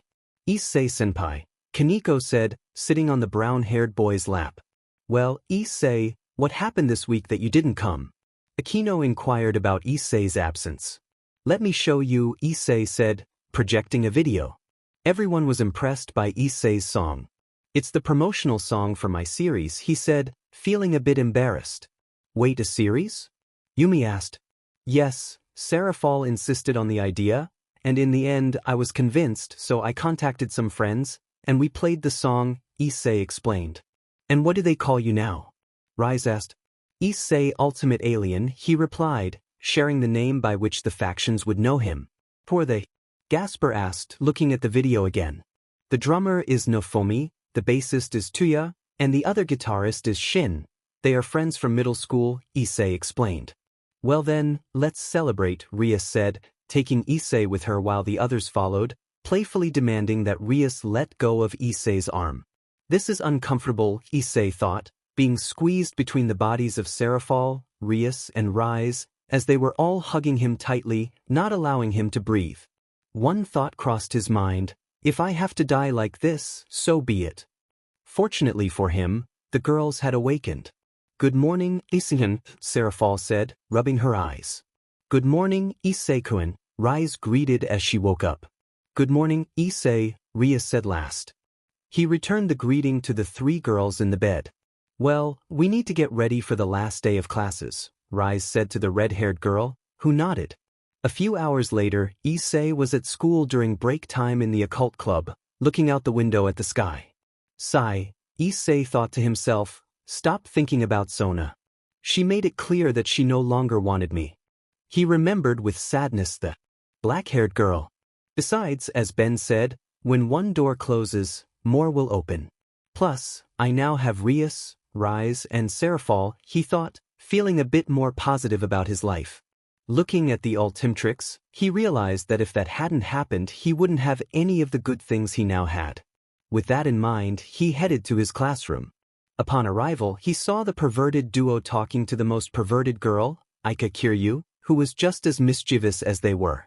Issei didn't pay attention to their conversation until Aika pointed at him, and only one word came out of her mouth, gifted. A silence fell at that moment. Issei didn't understand, just like most of them, until they realized what she meant. What the heck? Stop saying nonsense, Aika, he shouted, only to hear the sound of the girls in his group fainting. Keep me, was the suicidal thought he had upon seeing the situation they were in. A few hours later, Issei asked Serafall, who didn't want to go home, if she was planning to see her parents.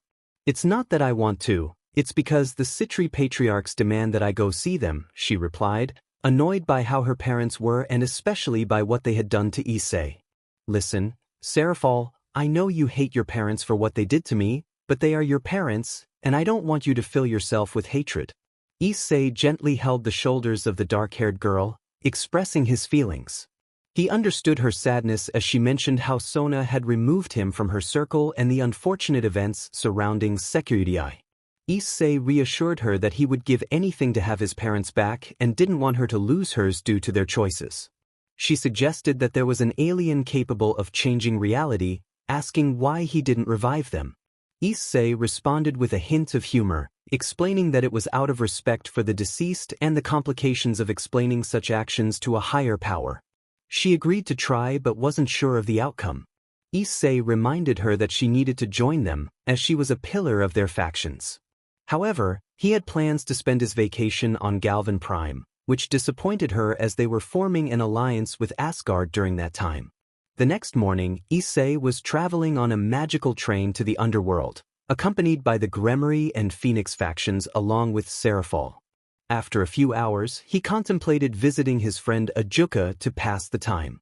Suddenly, the train entered a tunnel where Sona Sitri and her queen, Tsubaki, appeared, drawing everyone's attention. Sona called for her sister, and Serafall gave Issei a quick kiss, leaving everyone surprised. As the train continued, it suddenly stopped, causing everyone to fall. Issei checked on his companions, relieved to find them okay. However, a tremor shook the ground, and they saw a black dragon with purple eyes roaring at them, unleashing a fiery breath. Issei quickly created an energy dome to protect everyone, feeling the strain of the dragon's attack on his shield. He realized he needed to train harder to become stronger. In a moment of transformation, he became Humungosaur, surprising himself. He quickly devised a plan to take down the dragon, instructing his friends to attack once he engaged it. Humungosaur grew to match the dragon's size and launched himself at it, catching the dragon off guard. A fierce battle ensued, with Humungosaur trying to overpower the dragon. The dragon retaliated with a fire blast, but Humungosaur used his body as a shield to protect his friends. After a brief pause in the dragon's assault, it caught Humungosaur in a hold. However, magical attacks from his allies struck the dragon, forcing it to release him, allowing Humungosaur to counterattack. As the dragon prepared to strike again, Azazel arrived with Rias, and her entourage, demanding to know what was happening. In a flashback to a week earlier in the underworld, Sona's father expressed his frustration over a significant loss in their income. Concerned, Sona's mother asked how this could have happened. Their treasurer explained that they had stopped receiving valuable equipment that had been sold from their territories, which had contributed to their financial decline. The equipment was created by Ajuka and the young Hayadu for the raiding games, and the loss was substantial. Sona's father ordered his men to contact Serafall and bring her to him immediately, while Sona's mother lamented the importance of the situation. He reassured her that everything would be resolved, unaware of the greater losses they would face. In the present, Issei confronted Azazel, questioning whether their recent encounter was a test of their reactions to danger. Azazel confirmed this, expressing a desire to witness Issei's battle against the former Dragon King, Tannen, but acknowledged the potential destruction it could have caused. He found Issei intriguing and wished the battle could have continued, but accepted that it was time to move on and clean up the aftermath. "I'm sorry, but it seems that there is no text provided for me to edit. Please provide the fanfiction you'd like me to revise, and I'll be happy to assist you." Rias led her entourage to the hot springs, where Azazel had made uncomfortable remarks about her figure, causing Issei to feel a surge of anger towards Azazel for his comments. After an hour, Rias, her group, and Issei arrived at the Gremory mansion. Issei marveled at the size of the house, exclaiming how enormous it was. Rias encouraged everyone to enter. Meanwhile, in the Sitri territories, the Sitri patriarchs awaited the arrival of their daughters. After a few minutes, a soldier informed them that the girls had arrived, allowing them to enter. Sona greeted her parents with a warm embrace, and they returned the gesture. Serafall, maintaining her professional demeanor, greeted her parents formally, which playfully annoyed them. Sona's mother attempted to change the subject by commenting on Issei, referring to him as the legendary sekiryuutei. Saji, with a hint of arrogance, claimed to be the strongest sekiryuutei in history, which only served to irritate Serafall, as his statement was far from the truth. The Sitri parents listened intently to their daughters, as Serafall typically shared only the significant events from her role as Leviathan. However, the conversation shifted when Sona's father brought up Issei's inventions. He insisted that Serafall should utilize Issei to obtain the artifacts they used to receive from Ajuka. Serafall slammed her hands on the table in frustration, expressing her anger at the request. She firmly stated that she would not comply, declaring that she had distanced herself from the family after they approved of what had happened to Issei. The atmosphere grew tense as the parents exchanged glances filled with disapproval towards Serafall. Meanwhile, chaos erupted in the Sitri territories as a strange creature began its attack. Issei, witnessing the overwhelming number of admirers he had gained in the underworld from his promotional video for a new series, felt a mix of disbelief and annoyance. Even Rias's younger brother, Milikas, was a huge fan who had asked him to transform. Thankfully, Rias's parents, Zuoticus and Venelana, intervened, allowing Issei a moment to breathe. Issei pondered his reliance on the Ultimatrix when he suddenly heard a familiar voice calling for help. Serafall was in distress, reporting that a strange creature was attacking the Sitri territory. He quickly assured her that he was on his way, rising to leave the Gremory mansion. Rias, searching for Issei to join her for dinner, asked where he was going. He informed her about the attack, surprising her. Determined to help, Rias created a magical circle that would transport them to the Sitri territories before they vanished. In the Sitri territories, panic ensued as people fled from the creature's rampage. Soldiers rushed to confront the beast but were swiftly overpowered. Sona and her group attempted to stop it as well, only to meet the same fate. Just as the creature seemed ready to strike them down, Serafall conjured an ice shield to protect them. She unleashed her most powerful magical attacks, but nothing seemed to faze the creature, which appeared immune to magic. In desperation, Serafall called out for Issei, seeking his assistance. Frustrated, she exclaimed why the creature wouldn't fall as she continued to bombard it with ice magic, which had little effect. The creature retaliated with a vicious swipe, its acidic claws striking Serafall and leaving her momentarily incapacitated. Whispering for Issei to help, she closed her eyes in fear as the creature lunged at her. When she opened her eyes, she found herself shielded by a purple energy barrier.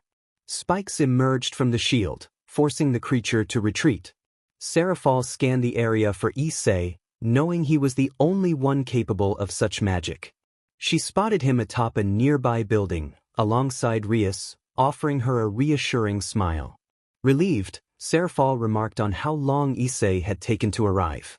He apologized, explaining that Rias had given him a phoenix tear to heal her wound, which had astonished everyone present. The situation was dire, and they needed to act quickly to confront the creature. Issei wondered to himself as he observed the creature. It resembled a red lizard with a strange jaw, revealing 2 pairs of fangs, and stood 2.5 meters tall. The creature lunged at the brown-haired boy, who created an energy shield that successfully repelled the being. The creature spoke in a language Issei couldn't understand, prompting one of the nearby survivors to ask what it had said. Issei, unsure of the answer, watched as the creature began to grow slightly larger, its foot turning a grayish hue. With a sinister laugh, the creature attacked Issei again. He formed another energy shield and launched various attacks to defeat it, but nothing seemed to work. He tried everything from energy discs to makeshift projectiles, but nothing had any effect. Realizing he had no other choice, Issei activated the Ultimatrix. 4 arms emerged as he transformed, ready for battle. He prepared to engage the creature. In a different location, Biko communicated through a magical bubble to a female silhouette. He apologized for the delay, explaining he had been confirming something at a bar before turning to leave. The girl, identified as Kuroka, expressed her indifference to his concerns, stating she only wanted to retrieve her sister. Back with Issei and the unidentified alien, 4 arms charged at the creature, attempting to crush it but missing as the creature leaped away. Using its flexibility, the creature evaded 4 arms' grasp while speaking in a language Issei struggled to comprehend. Frustrated, Issei unleashed a wave of green energy from the Ultimatrix, hitting the alien directly. The alien taunted 4 arms, but the transformation allowed Issei to finally understand its words. The alien, now identified as Rag, explained that it was a member of a warrior race dedicated to secretly hunting powerful beings. However, it was not after Issei but rather seeking someone known as sekiryuutei. Four Arms refused to let Rag pass without risking the lives of others, taking a fighting stance. Rag, undeterred, declared that Four Arms would make a great trophy and launched an attack. Despite Rag's agility, Four Arms struggled to land a hit, growing increasingly frustrated. Suddenly, an explosion caught both aliens off guard, caused by Saji's close-range attack. Saji, accompanied by the Sitri patriarchs, announced his presence, revealing he had come to test the rumors surrounding sekiryuutei, who was said to have defeated beings considered gods on this planet. As Saji activated his armor and prepared to engage Rag, Issei decided to revert to his normal form, contemplating how to defeat the creature. Voices called out to him, and he turned to see Rias, Akino, Yumi, Asia, Gasper, and Kaneko approaching him. Kaneko quickly asked if Issei was okay, while the others checked for any injuries. Issei reassured them, feeling a bit uncomfortable with their concern. Akino expressed her worry, supported by the others, but Rias quickly shifted the focus to the battle, asking about the creature. Issei identified Rag as a Sentient and explained that it was hunting for sekiryuutei. They watched as Saji struggled against Rag, who had entangled his arm, delivering several blows to the blonde. The group pondered whether they should intervene. Gasper watched as Saji faced humiliation at the hands of the Sentient. Issei, enjoying the scene, remarked that they should take action. Rag, deciding he was done with the blonde, pushed Saji to the ground, causing him to crash heavily. Issei took a deep breath, realizing it was time for him to step in. Activating the Ultimatrix, he prepared to transform. Meanwhile, Saji felt the weight of his body from the blows inflicted by the Sentient. He thought about how it had been a waste of time, but he needed to take Saji's head to prove he had fought against sekiryuutei. As Rag grabbed Saji by the head, Saji feared for his life, wishing he could have everything Hayadu had, wondering why it was him facing such an unjust end. Rag, exerting pressure on Saji's head, was suddenly distracted by a green light. When he turned, he realized he was no longer holding Saji's head, it was floating in the air. Issei, now transformed into Gravitac, had nullified the gravity around Rag. Furious, Rag shouted, realizing he could no longer kill his prey. Saji, annoyed, questioned why Issei had chosen to use that form to stop the Sentient. Issei explained that he hadn't been able to catch it otherwise and would have revealed his plans. Gravitac, slightly irritated, asked Saji if he was foolish for not understanding. Saji, frustrated, attempted to attack Gravitac, who responded with a smirk, nullifying gravity around Saji as well, making him float to prevent any reckless actions. Akino, having arrived beside Gravitac, inquired about what they would do with the Sentient. Issei mentioned he had already called the plumbers. Confused, Saji learned that the plumbers were the intergalactic guards who maintained order in the universe. After some time, reinforcements from the Phoenix and Gremory clans arrived, bringing a cage for Rag, which he couldn't escape as it was made of glass with small holes for breathing. 2 hours had passed since Rag's attack on the Sitri territories, and the damage was significant, especially since Saji had unleashed Dragon Shot recklessly during his beating. At that moment, a portal opened, and a plumber ship entered, landing near the Gremory territories where the signal had originated. This caught the attention of all the demons, puzzled by how a ship had entered the underworld. The ship opened, revealing a Tetraman and a Kinoceleran. The Kinoceleran announced they had come for the signal sent to the plumbers. Issei called their attention, indicating the cage being brought in by Gremory guards. The Kinoceleran was surprised to see a Sentient, acknowledging how elusive they were when trying to escape.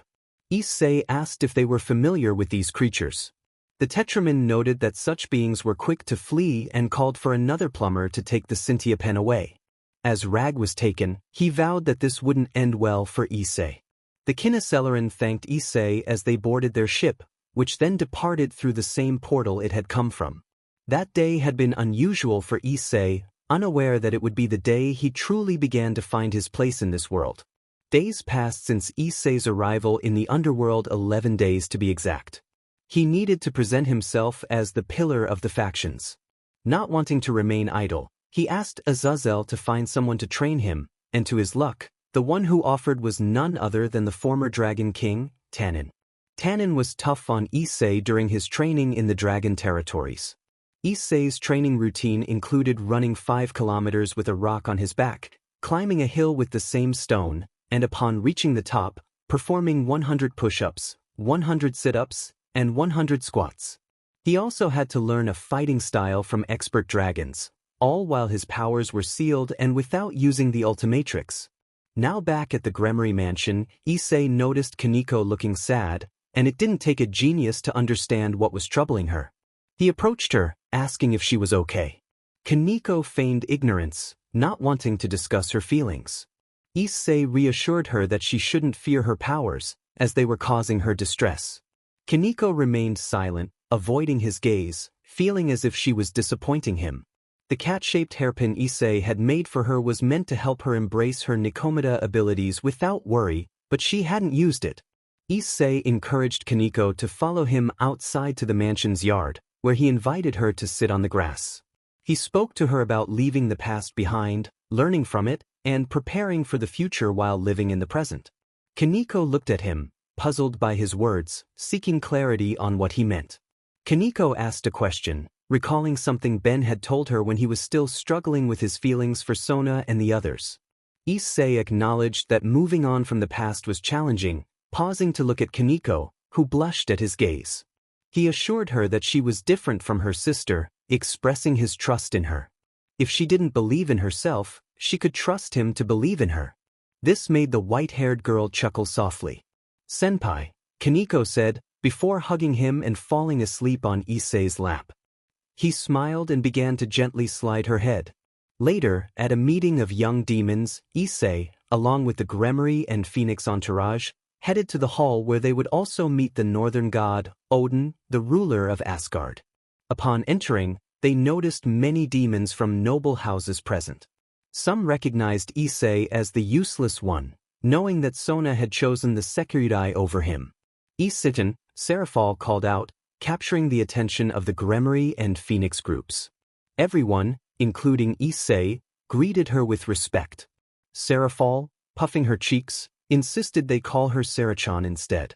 Issei complied, seeing the dark-haired girl smile. Rias chimed in, teasing Issei for his response, and then asked about her missing knight, prompting Rias to pull at her hair in frustration. Issei felt guilty for forgetting about her until a familiar voice interrupted. Gasper appeared, and everyone was surprised to see her looking more polished, her hair styled beautifully and wearing black clothing that highlighted her beauty. She explained that Azael had instructed her to improve her appearance as part of her training. Setting aside the surprise, Serafall suggested they join the other young demons. Rias and Rise were about to enter when an explosion blew the door open. Inside, they saw the Sekiryuutei heiress arguing with the Labala's heir. It was common for such disputes to occur during meetings, a dark-haired figure commented as he approached Rias and Rise. Serorg, they both recognized, greeted them warmly after some time apart. He stepped into the hall, taking charge and restoring order like the natural leader he was. Eventually, Zephyrdor emerged, injured and disheveled. In his chaotic exit, he had accidentally sent Asia flying. Fortunately, Deidara, whom Issei recognized, was there to help. Deidara acknowledged Issei, calling him by name. The atmosphere shifted as insults flew around, but Rias intervened, urging everyone to calm down, especially Issei. Amid the commotion, Kaneko suddenly dashed out, something Issei noticed as he felt the need to protect his friends. He decided to follow her, with Rias trailing behind. They found themselves in a forest in the underworld, where Kuroka lounged on a tree branch. Kuroka greeted Kaneko, commenting on how much she had grown. Kaneko asked what Kuroka wanted, ready for whatever was to come next. Kaneko expressed her desire, stating that she wanted Kuroka to take her with her. Kuroka, responding to Kaneko's uncertainty, teased her about the situation. Biko then made his presence known, suggesting that Kuroka should handle their guests before taking Kaneko away. Suddenly, from the bushes emerged a red-haired girl and a brown-haired boy, whom Kaneko recognized as Issei and Rias. Kuroka was warned by Rias not to take Kaneko, but Kuroka mockingly questioned who would stop her. Issei entered the scene, channeling his mana as he prepared to confront Kuroka. Kuroka, intrigued, asked who he was, and Issei introduced himself as Hyudo Issei. Kuroka then revealed that Issei was the boy Valeri was interested in, prompting Biko to caution her not to underestimate him, as he had previously defeated Valeri.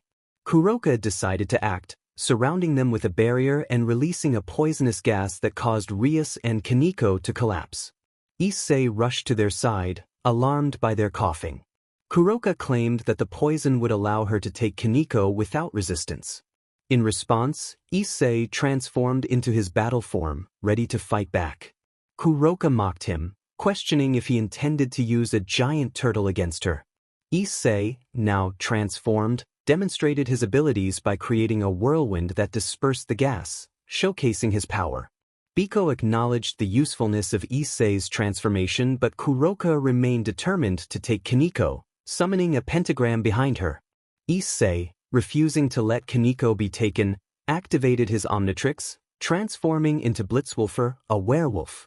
Kuroka was surprised by his new form, and Biko jokingly suggested that a silver bullet would be needed to defeat him. However, Blitzwolfer unleashed a sonic howl that sent both Kuroka and Biko flying, proving that he was a formidable opponent. As Kuroka struggled to regain her composure, she realized that this battle would not be easy. Meanwhile, in a different location, Azazel announced the arrival of a significant figure, drawing the attention of the Demon Kings present. A man with a long beard and a patch entered, accompanied by a beautiful Valkyrie and a red-haired boy dressed as a Viking. Sophie greeted Odin and Thor respectfully, but Thor's interest in Sophie was quickly dashed when she revealed she was already taken. Serafall echoed this sentiment, not wanting to be unfaithful.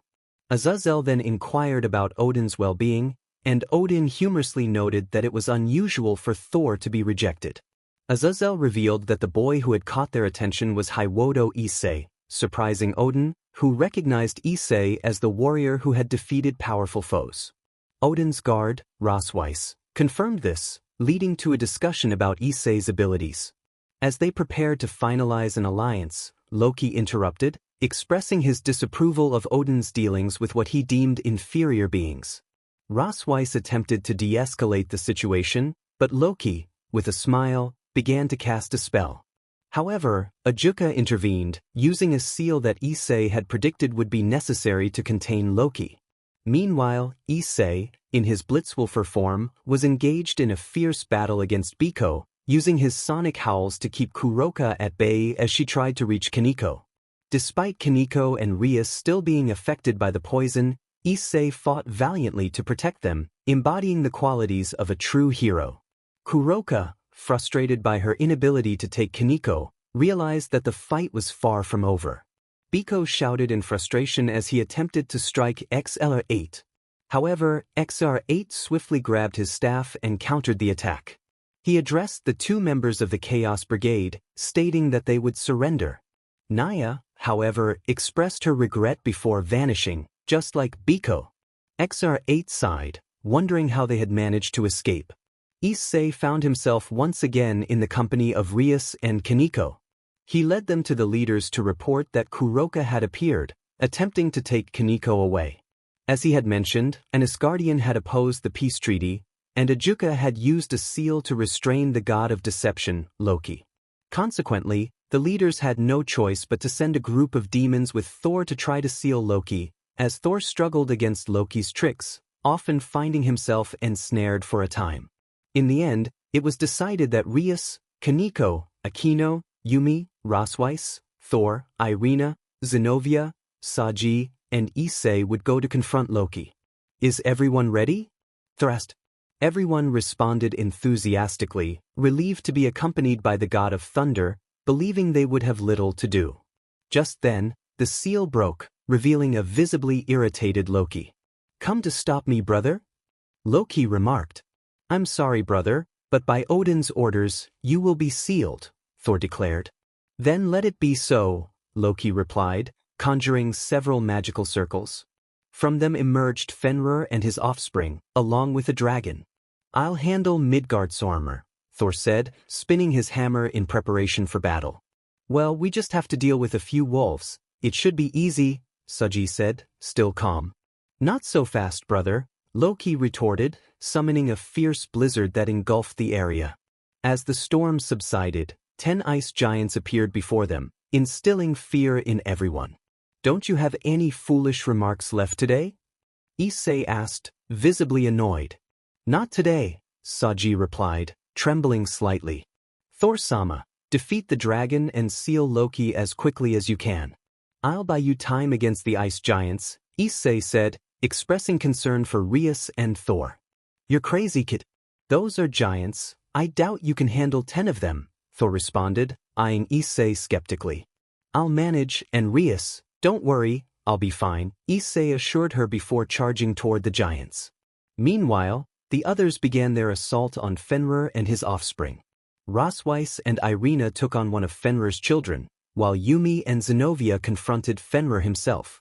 Kaneko and Saji tackled the other offspring, with Rias and Aquino providing long-range support. Thor focused on the dragon. Time to step up, he said before transforming. Very big, Issei remarked as a green light enveloped the area. When the light dissipated, a massive being appeared, matching the size of the giants. Incredible, everyone thought, except for Saji, who looked frustrated. The battle commenced for all. Thor easily defeated the dragon while the others struggled to contain the wolves. Issei faced the toughest challenge, confronting 10 giants simultaneously. They attacked him with ice magic, axes, swords, and ice spears. Issei managed to hold them off with his lightning, but he also restrained himself, trying to keep the giants away from his friends, not wanting them to be crushed. He unleashed a bolt of lightning at what appeared to be the giant leader, but his attack only struck one of the soldiers, who quickly regenerated its lost arm. Issei refrained from using his full power to avoid damaging a nearby city, knowing the giants could dodge his attacks. Unfortunately, the giants surrounded him, and without hesitation, they knocked him to the ground as he struggled to rise. Demon it, if I get up and launch an attack, it might hit the girls. The giant declared that it wouldn't be easy for the creature, as Loki had a plan in case he had to face Thor. Yumi and Zenobia struggled to hold back Fenrir, while Rosweiss and Irina tried to assist. Saji was the one who managed to put up a fight against the small wolf, thanks to Kaneko, who was doing everything she could to keep Fenrir on the ground so Saji could strike. This prompted Thor to assist Odin's bodyguard and the angel, resulting in Loki launching a surprise attack from behind, causing Thor to fall, momentarily paralyzed. Rias and Aquino attempted to weaken Loki with their attacks while Rosweiss provided the injured with Phoenix tears. Thor had refused, insisting that the tears be given to someone who truly needed them. Noticing the danger, Yumi and Zenobia were about to be overwhelmed by Fenrir when suddenly, some threads appeared, pulling the girls to safety. When they turned to see their savior, they were surprised to find a mummy. The blue-skinned boy approached to help them, asking if they were all right. Yumi confirmed their safety but then noticed the Omnitrix on the alien's belt. Recognizing him, she exclaimed that it was Issei, but the mummy corrected her, introducing himself as Ben and stating that they were there to help. Looking up, they saw a ship descending, which fired missiles at the god Loki, hitting him squarely and injuring the god of mischief. Ben informed the girls nearby that reinforcements had arrived. After being saved by the mummy, Zenobia and Yumi felt relieved, while the other girls continued to fight against Loki.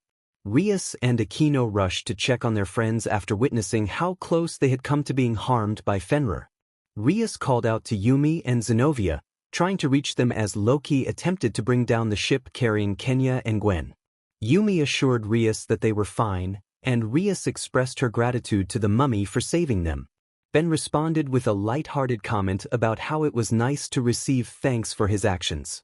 However, Ruck, another character, interrupted, suggesting that it wasn't the right time for gratitude. Meanwhile, Loki stood before the ship, which continued to fire its projectiles, but they barely affected him due to the barriers he had created. Kenya, frustrated by the dwindling ammunition of her ship, urged Gwen to let her handle it. Gwen agreed, ready to engage in combat, but Kenya suggested they both descend and assist.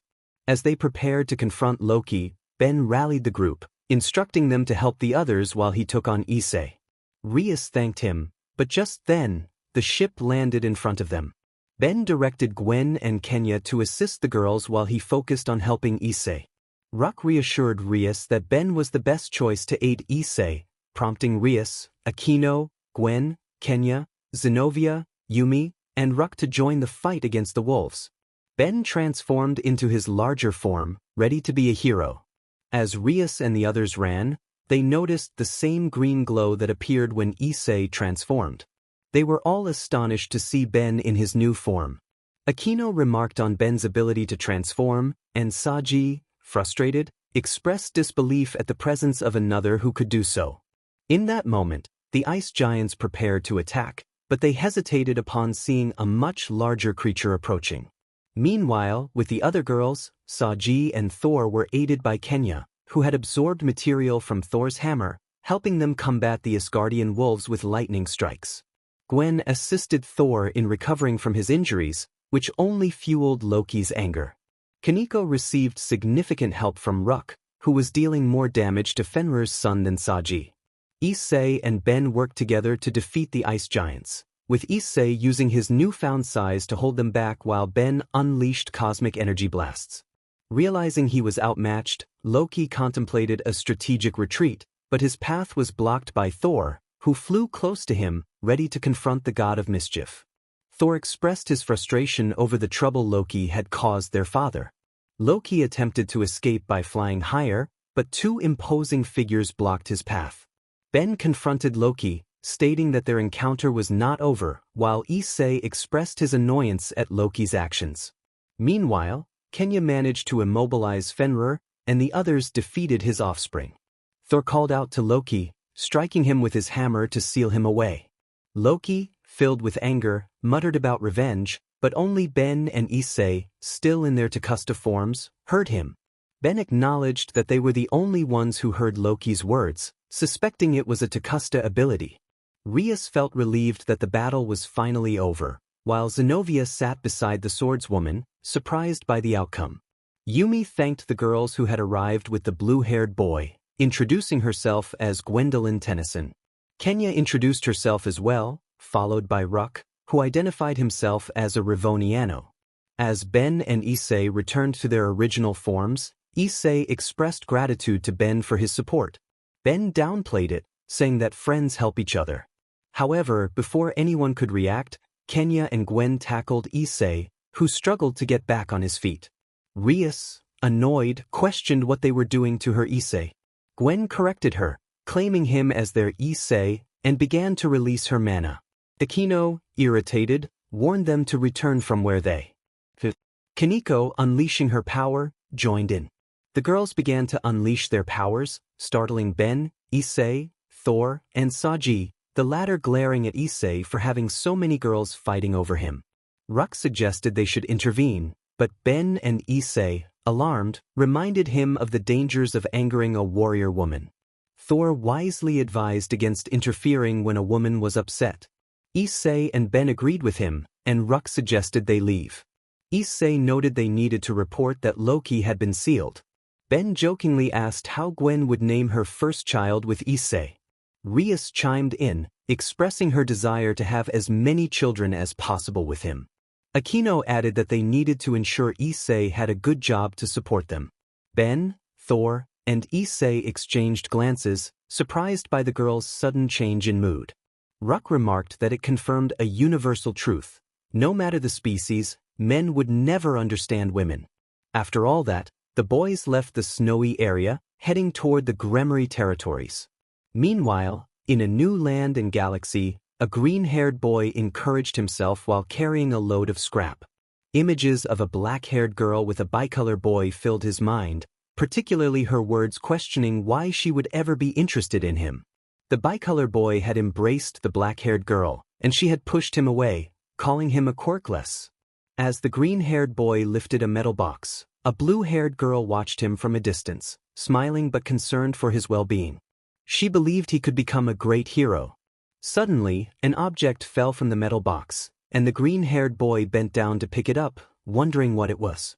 Issei picked up what appeared to be a broken watch, sparks flying from it. He believed he could fix it. Several days had passed since the factions had sent a team to seal Loki. The leaders were surprised to see Ben and Ruck, especially Ruck, as they confirmed what many had thought was a myth. This revelation was particularly significant for Odin, who learned that there was life beyond Midgar, thanks to Michael, Azazel, and Sophie, who had witnessed various species firsthand through Issei. In the city of Madara, Issei observed Ben and Ruck as they recounted their recent experiences, including the new hunter targeting Ben's life. They sat in a park, and Ben commented on Issei's large harem. Issei sighed, explaining that sometimes they would sneak into his room to sleep without him noticing. It was not that he minded, but it was uncomfortable for him to sleep well due to the lack of space. Ruck expressed his surprise at the existence of polygamy on this planet, having heard about it from others. The trio spent the afternoon discussing their adventures. Meanwhile, in a cave, two silhouettes could be seen, a brown-haired man and a green-haired man. The brown-haired man informed Diodora that they would attack that night. Diodora reminded him not to forget his part of the deal, insisting that he wanted Asia Argento for himself, while the others could perish without concern. The brown-haired man, identified as Shalba, assured Diodora that as long as he fulfilled his end of the bargain, there would be no issues. With that, Shalba left Diodora alone in the cave. Back with Issei, he decided it was best to return to the Gremory Castle, where he was staying with Ben, Gwen, Kenya, and Ruck. Sophie had graciously allowed them to stay at her parents' house. Upon their return, Rias, who was in the living room with Gwen and Kenya, expressed her relief that they were back safely as night had fallen.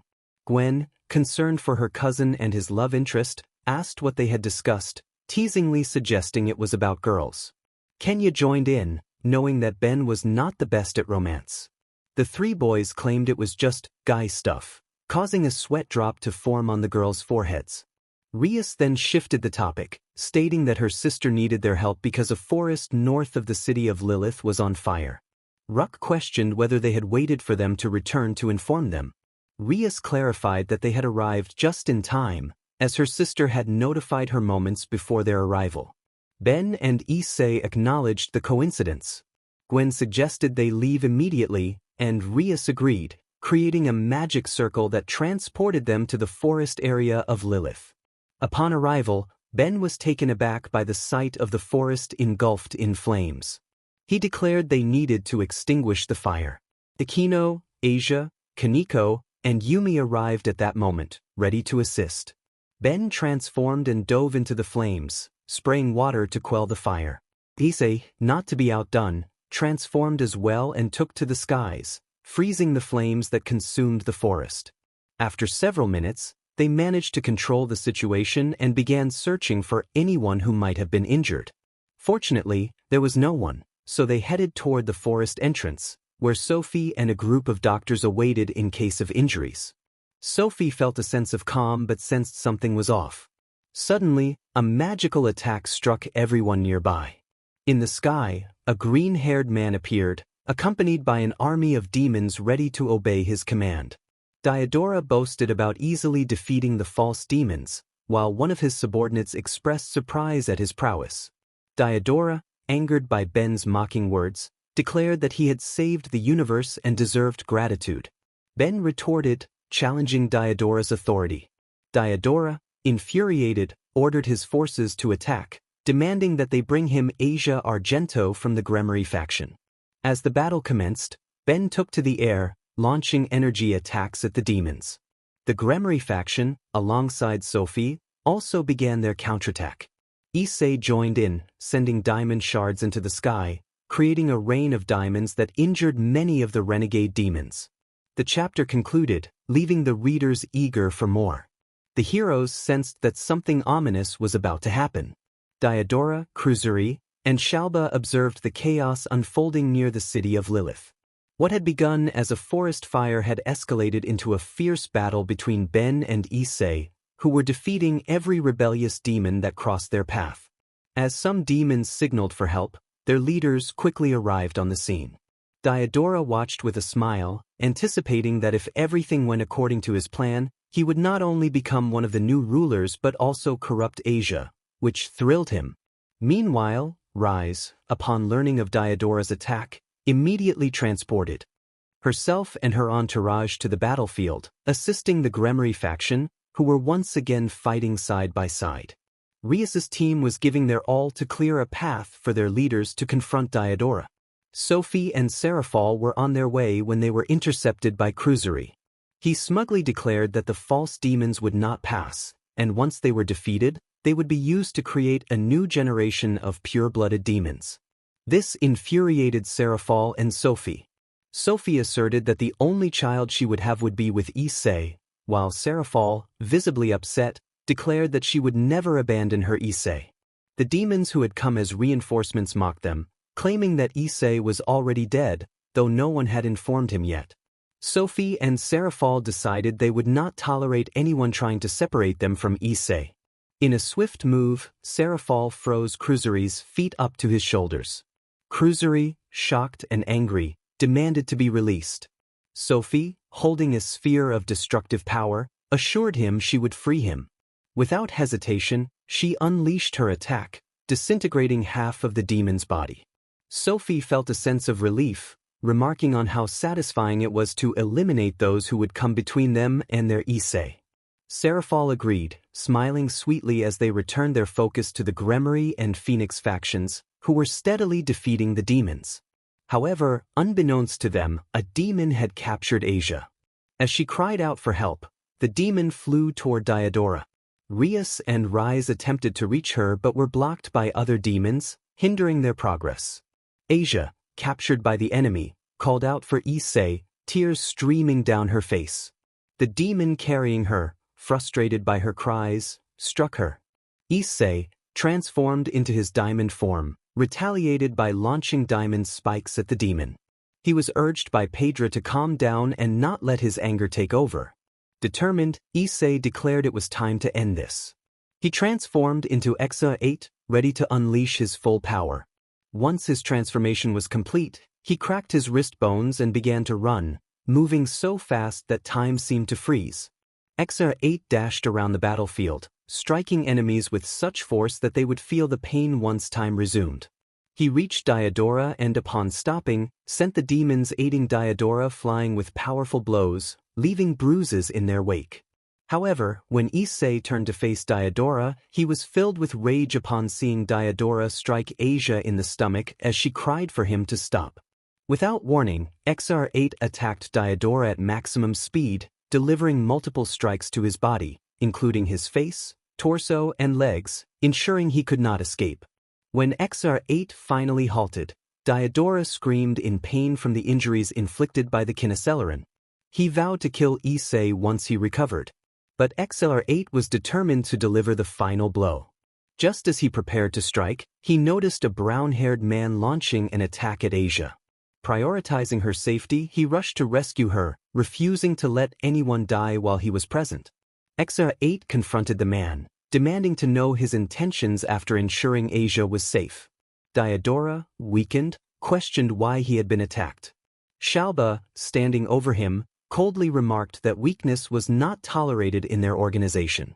He dismissed Asia as useless, claiming she would be worthless in their new world order. Issei, filled with rage, recalled painful memories of being called useless and a failure, which only fueled his anger further. A blinding flash illuminated the scene, revealing Issei, whose expression was filled with fury. Shalba taunted him, questioning if he was offended by his useless girlfriend. Asia, overwhelmed with emotion, wept, feeling the sting of the truth in his words. Issei, determined to protect what he loved most, invoked a powerful chant, calling upon a sword capable of destruction to aid him in his fight. A sword emerged from a magical circle, its power resonating through the ground, surprising everyone. Issei grasped the sword and unleashed its energy. A brilliant white light enveloped him, revealing a gleaming white armor. With determination, Issei declared the end for Shalba. He charged forward, wielding his sword. Shalba, confident in his abilities, activated a magical circle marked with the symbol of infinity. He raised his hand to attack, but it was a grave mistake. Issei's sword swiftly cut through Shalba's arm. In disbelief, Shalba gasped as his life came to an end, illuminated by a flash of white and blue. The demons who had witnessed their leader's defeat chose to surrender. As Issei deactivated his armor and sheathed his sword, he approached Asia and embraced her. He reassured her that she was not useless. She was his motivation to grow stronger. Asia, overwhelmed with emotion, shed tears of joy. Gratefully, she thanked Issei before drifting off to sleep. Issei gently picked her up and carried her back to where the others were waiting. When the group saw Issei, they erupted into applause, chanting his name in unison. The atmosphere was electric as everyone celebrated him. Issei stood there, humbled, unaware that this day would be remembered forever as the day a hero emerged. It was a new day in the city of Ku, and in a certain house, a brown-haired boy lay in bed, beginning to awaken, wondering where he was. Issei wondered as he realized he was not in his room at the Gremory Castle. A familiar voice broke the silence, asking if he was okay. It was Sona, and Issei was taken aback to see her beside him. He quickly stood up, distancing himself from her, which made Sona look at him with confusion. Sona, concerned for Issei, asked if he was all right. Issei, feeling irritated, questioned why she was there instead of being with Saji. Sona, feeling offended, retorted that she wouldn't let him speak to her that way. Issei dismissed her concern, turning his back on her. Annoyed, Sona activated the punishment of the evil piece, causing Issei to writhe in discomfort. He cried out for her to stop, attempting to summon his mana, but to his surprise, he couldn't feel his energy. Sona, having ceased the punishment, expressed her determination not to let him speak to her, his master and girlfriend, in such a manner. Once she left, Issei stood there, dazed and questioning what had just happened. The last thing he remembered was defeating Shalba and retreating to the Gremory mansion with the girls, where he had gone to sleep alongside Serafall, Rias, and Rias. He suddenly noticed his wrist, and realized the Ultimatrix was missing. Panic set in as he checked the date on his phone, filled with dread as he realized it was the day Sona and her group had betrayed him.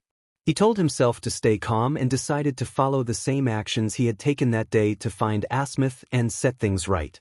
For the rest of the day, he went through the motions of the activities he had done previously. As the day ended, instead of returning home, he chose to go to the forest where everything had begun, determined to scream out his frustrations as he had done before. 3 days later, in the meeting room of the factions, the 4 demon kings, along with Michael, Azazel, and Odin, gathered around a table. Sophie inquired if there was a way to lift the curse, to which Odin nodded in response. Serafall urged them to act quickly to awaken those who were cursed. However, Odin pointed out a significant issue: they only had 1 tear from Fenrir. Sophie, desperate for Issei, reminded them that they had Fenrir and his children. Odin explained that the only one who knew how to make Fenrir shed tears was Loki, but he had been uncooperative. Serafall, frustrated, declared that she would force Loki to reveal how to do it. Michael advised her to calm down, acknowledging her feelings about the current situation. Azazel tried to soothe her, understanding her desperation to awaken Issei. Sophie then asked if there was another way to break the curse. Odin confirmed that there was, but it required the cursed individual to confront their past wounds. He explained that the original spell was an eternal nightmare, forcing the victim to face their worst fears, leaving them with trauma that would never heal. The current spell, however, opened a wound in the heart, making the victim relive a day that had a significant impact on their life, leading them to lose their sense of purpose. In the Gremory Territories Hospital, the Gremory and Phoenix factions were gathered in a room, anxiously watching 2 brown-haired individuals lying on stretchers, connected to IVs. Rias asked Rias if she had found a way to lift the curse, but Rias shook her head, exhausted from her efforts to find a magical solution to help Issei. Meanwhile, in Issei's endless slumber, he pondered how long he had been trapped in this state, witnessing the same scene repeatedly. He saw Sona and her entourage kissing Saji, who was also bare, with the boosted gear visible on Saji's arm. Issei had lost count of how many times he had seen this, feeling numb to it all. As he rose from the bed beside Sona, he reflected on how many times he had tried to escape this reality. He opened a door, only to find himself in the same room once more. No matter how far he ran, he always ended up back in that same place. Determined to break free from this time loop, he reached for a knife, believing it would help him escape. Just as he was about to act, he heard a familiar voice encouraging him not to give up. It was Serafall. He hesitated, lowering the knife and placing it on the table. Other voices joined in, urging him to return home and reminding him of the adventures they still had to experience together. Issei felt a surge of determination as he recognized the voices of those who cared for him, urging him to fight for his freedom and their future together. Issei shouted as he stood in a dark hallway, wondering where he was. His only path led to a door, and unsure of what to do, he approached and opened it. Upon entering, he was met with the same scene that had been haunting him, but something felt off. Saji spotted Issei and remarked on his arrival, while Sona smiled in a way that made Issei uneasy. The girls in Sona's entourage stood up, hurling insults at him. They told him to leave, claiming he was not worthy and that they only felt pity for him. Issei lowered his gaze, questioning the truth of their words, but his thoughts were interrupted by the cheers of Serafall, Rias, and the others encouraging him. Realizing he had their support, Issei lifted his head, and a blinding green light filled the room. Diamond shouted and charged at Saji, sending him flying with a powerful blow. Sona conjured a water dragon that surged toward Diamond, but he slammed his arm into the ground, creating a diamond wall that shielded him from the attack. Just then, Yura attempted to strike from behind, but Diamond caught her leg and slammed her down repeatedly before tossing her aside. Frustrated, Diamond placed both arms on the ground, summoning diamond spikes that threatened to impale Sona and Saji, leaving only Sona standing. Sona taunted Diamond, challenging him and his strength. In that moment, Issei transformed into his true form, revealing his power. He declared that they were nothing but trash and would be put in their place. With that, he unleashed a massive amount of mana toward Sona, who barely managed to create a barrier to protect herself. As the barrier struggled against the energy, Sona attempted to confront Issei, but he was no longer in front of her. He responded with a swift strike that sent her flying. Before she could crash, Issei appeared before her, delivering a powerful kick that sent her soaring upward. He readied an attack, forming a pink and purple energy sphere in his hand. He unleashed his solar hell attack, which struck the ground and exploded, erasing Sona from his thoughts. Next, Issei turned his attention to Saji, who was now armored. In an instant, Issei appeared before him, landing several blows to his stomach. Saji cursed, but Issei, tired of hearing his voice, grabbed Saji's head and delivered a knee strike that broke his jaw. Saji struggled to speak, but Issei seized his leg and yanked it off. Not stopping there, he pulled off both of Saji's arms, leaving him in a dire state. Issei warned him never to interfere in his life again before tearing his head away in one swift motion. Finally, Issei released his transformation, returning to his original self as the room began to fade into darkness, leaving him in an endless void. In the real world, Odin instructed Ajuka to place Fenrir's tear on Ben's chest. Ben screamed as shadows emerged from him. Confused, he asked what had happened, only to be embraced by his cousin. Another scream echoed, this time from Issei, as shadows escaped him and rushed toward the window. The girls present called out to Issei, who inquired about the situation. They explained that he had fallen under a curse. Odin noted how incredible it was that Issei had broken free. Ben checked on Issei, relieved that he was. Suddenly, a ticking sound caught their attention, and they looked at their Omnitrix devices. Ben wondered why they were making that noise, and Issei speculated it might be an alarm. Ben suggested they investigate the source, but Issei insisted they should recover first. Outside the hospital, the shadows that had emerged from Issei and Ben made their way toward the Gremmery territories. Upon reaching the forest, the shadows landed and took form, revealing a monstrous figure that cackled ominously, declaring that this was just the beginning. As the chapter concluded, Rias expressed her concern about Issei and Ben's absence, having been gone for 15 days. Gwen reassured her, recalling a previous incident when Ben activated the Omnitrix's self-destruct feature, leading them into space for several days. Just then, Aquino entered the room, announcing their arrival. Rias couldn't help but smile with excitement and rushed out to greet them. As the ship landed, the door opened, revealing Ben and Issei. Rias and her entourage, along with Gwen and Kenya, rushed to embrace Issei, causing him to stumble under their enthusiasm. Meanwhile, in another location, a deep voice spoke, issuing orders. The holographic figure instructed to capture one of 3 girls, promising that it would lead to the desired outcome. The man, partially illuminated by the dim light, inquired about the identities of these girls. The hologram revealed their names, Serafall Hyudo, Rise Phoenix, and Rias Gremory, suggesting that eliminating Ian among them would make it easier to deal with Issei. The man expressed a desire to see his enemies suffer rather than simply kill them. After a brief pause, he introduced himself as Kevin. The hologram responded, instructing him to remove the boy from their path, promising the power he sought in return before vanishing. Kevin laughed, assuring that he would take care of it as he transformed into his ultimate form. Meanwhile, Issei and Ben had finished recounting the events that had transpired since their departure, discussing the new threat posed by someone named Kyber who was after both of them and a boy named Izuku. Sophie, along with the leaders and their companions, expressed concern about leaving Issei alone. Issei reassured them that Asmith had placed intercoms in their Omnitrix devices. A girl from Rise's group wondered what motivated Issei to endure so much.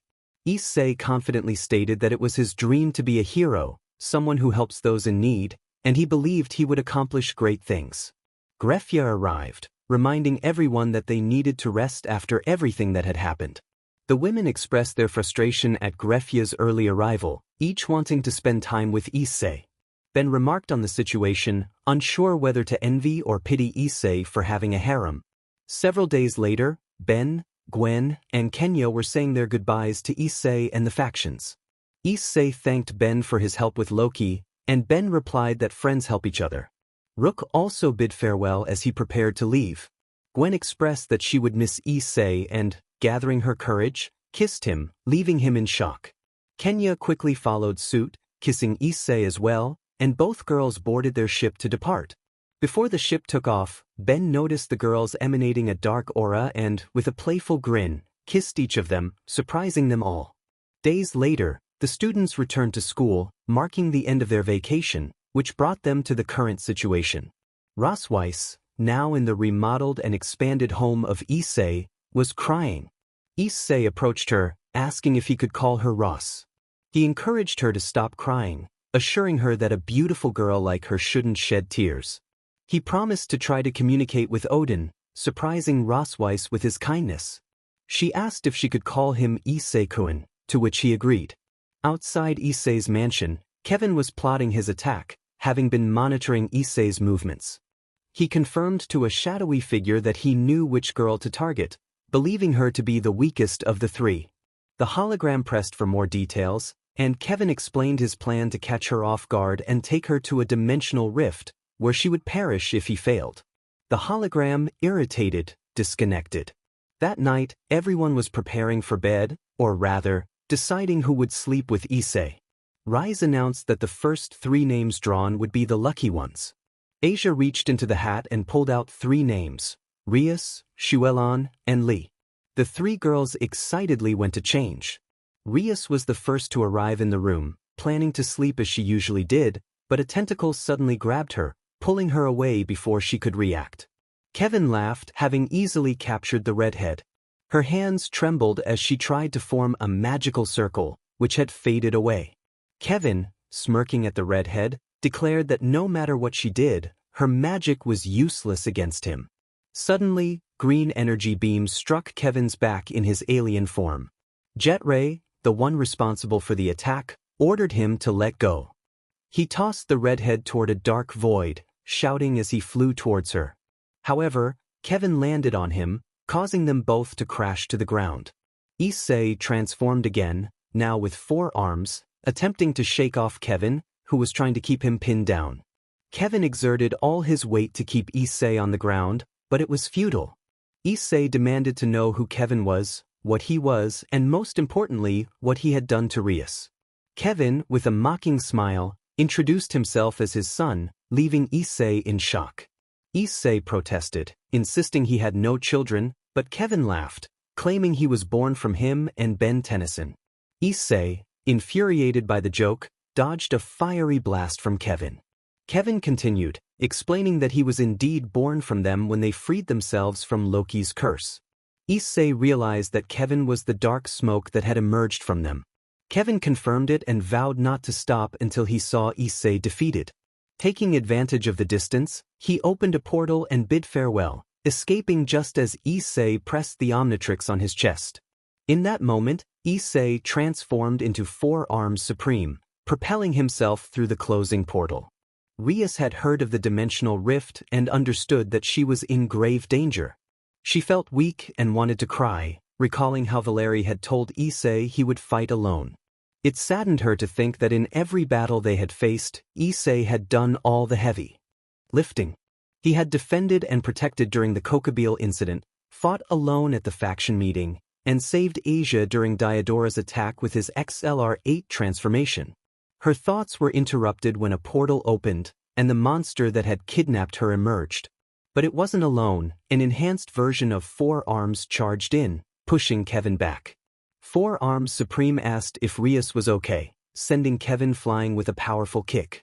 Rias, feeling a bit sad and unsure of how to help, replied that she was fine. Four Arms stood protectively in front of her, shielding her from Kevin. Kevin approached, noting that Rias must be important to warrant such protection. Four Arms Supreme agreed, making Rias feel a flicker of happiness. Kevin then declared it was time to settle things, launching an attack at Issei, who retaliated immediately. Four Arms Supreme struck Kevin's face multiple times in quick succession. Kevin screamed in frustration, gathering energy from various alien species to form a power sphere. Issei, determined, transformed back into Four Arms and then into Diamond, becoming Diamond Supreme. He hoped he would be strong enough to withstand the impact, while Rias, worried, watched as Diamond embraced her, shielding her from Kevin. Issei reassured her that everything would be fine. Kevin shouted as he unleashed his combined attack, sending the power sphere hurtling toward Diamond Supreme, who braced himself for the impact, creating a cloud of smoke upon collision. Kevin was panting, struggling to maintain his alien form, feeling the weight of his transformation. He thought it was over. Supreme Diamond turned away, unscathed, and muttered that he should leave. As he created a portal to escape, Rias questioned why he hadn't stopped the escape. Issei, feeling overwhelmed by what had happened with Kevin, expressed his thoughts. Issei suggested they should leave, and as he spoke, a rift opened, revealing the Dragon of Dragons. They were drawn toward Great Red on the horizon, and before they could react, a blinding light engulfed them. When Issei opened his eyes, he searched for Rias. Upon finding her, he noticed she was crying, prompting him to embrace her. He asked what was wrong. Rias admitted her feelings of inadequacy, expressing that since Valeri had told her Issei would be alone in the faction battles, she hadn't done anything to prove otherwise. She felt unworthy, having watched Issei fight alone. Issei reassured her that she, along with Serafall and Rias, were the most important people in his life. They had loved him when he had nothing, making their presence vital to him. He extended his hand to Rias, inviting her to stand strong together in their battles. Rias agreed, promising to support him when he felt like he was falling and to stand by his side as they faced challenges together. They shared a moment of closeness, sealing their bond with a kiss. However, as they separated, a shared thought disrupted the moment. How would they return home? They exchanged glances, and Issei suggested they should find a way out. Rias nodded, taking his hand as they walked in search of an exit. After walking for 15 minutes, they noticed a light surrounding them. Issei instinctively embraced Rias to protect her. Once the light faded, they found themselves near the occult club, but something felt off. It was daytime.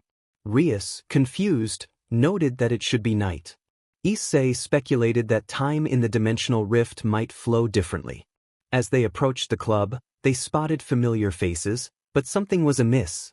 Issei wondered about the presence of a blonde boy and the absence of Yumi. Rias called out to her group, but was startled when Akino launched a lightning attack. Issei quickly transformed, absorbing the energy. Akino expressed concern for him, but he reassured her that electric energy posed no threat. He addressed Rias's group, urging them to calm down and explaining that he didn't know why they had been attacked. Just then Kiba, wielding a sword, leaped to confront Issei, declaring he would not allow anyone to harm his master and best friend. He pulled out a small object, transforming into Fem-raiser. Issei transformed again, turning his arms into swords. Kiba inserted a card into a dragon-shaped device on his arm, summoning a black western dragon that launched a sword at him. Kiba declared he wouldn't let Issei get away with anything. In the ensuing chaos, Kaneko activated her Nikomata traits and struck at Diamond, who barely flinched. Kiba warned Kaneko to stay back as he prepared to attack. Suddenly, a powerful sphere of energy struck Diamond, who emerged from the smoke unscathed. Diamond confronted the sekiryuutei, accusing Saji of harming the girls. The sekiryuutei dodged Diamond's attack and, empowered by Drake, retaliated with a punch. Diamond taunted him about his resilience, launching Diamond's stakes toward him. The sekiryuutei countered with an earth wall, but was soon hit by Rias's destructive power. Rias vowed to protect Issei, refusing to let anyone harm him, especially someone who dared to impersonate her. Diamond, sensing something was off, moved closer to Rias. He suggested to Issei that the creature might not be as bad as it seemed and that he would be surprised to learn who it was.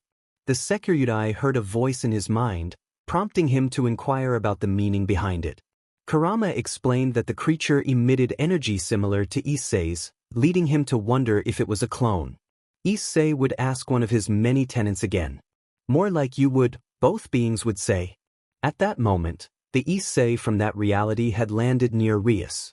Issei, what's happening? Rias would inquire of her fiancé. Wait, Issei would exclaim when he heard his name from the Rias of that universe. I think it's better to talk, Issei would say, deactivating his armor, and Diamond would do the same. Before anything else, who are you? Issei would ask his counterpart. Well, I think it's pretty obvious who I am, Issei would respond. Issei, what's going on? Rias would ask her. Issei. Rias, let me introduce you to my counterpart, Issei would say, presenting Issei from another universe. But how can it be you? Akino would ask this time, capturing everyone's attention, even his counterpart. You see, Kurama told me that he emitted energy similar to mine. I thought it might be a clone, but Drake told me it was like I was looking at myself. Therefore, I deduced it was possible that I was from another world, Issei would explain, surprising everyone except his counterpart. Why don't we head to the club?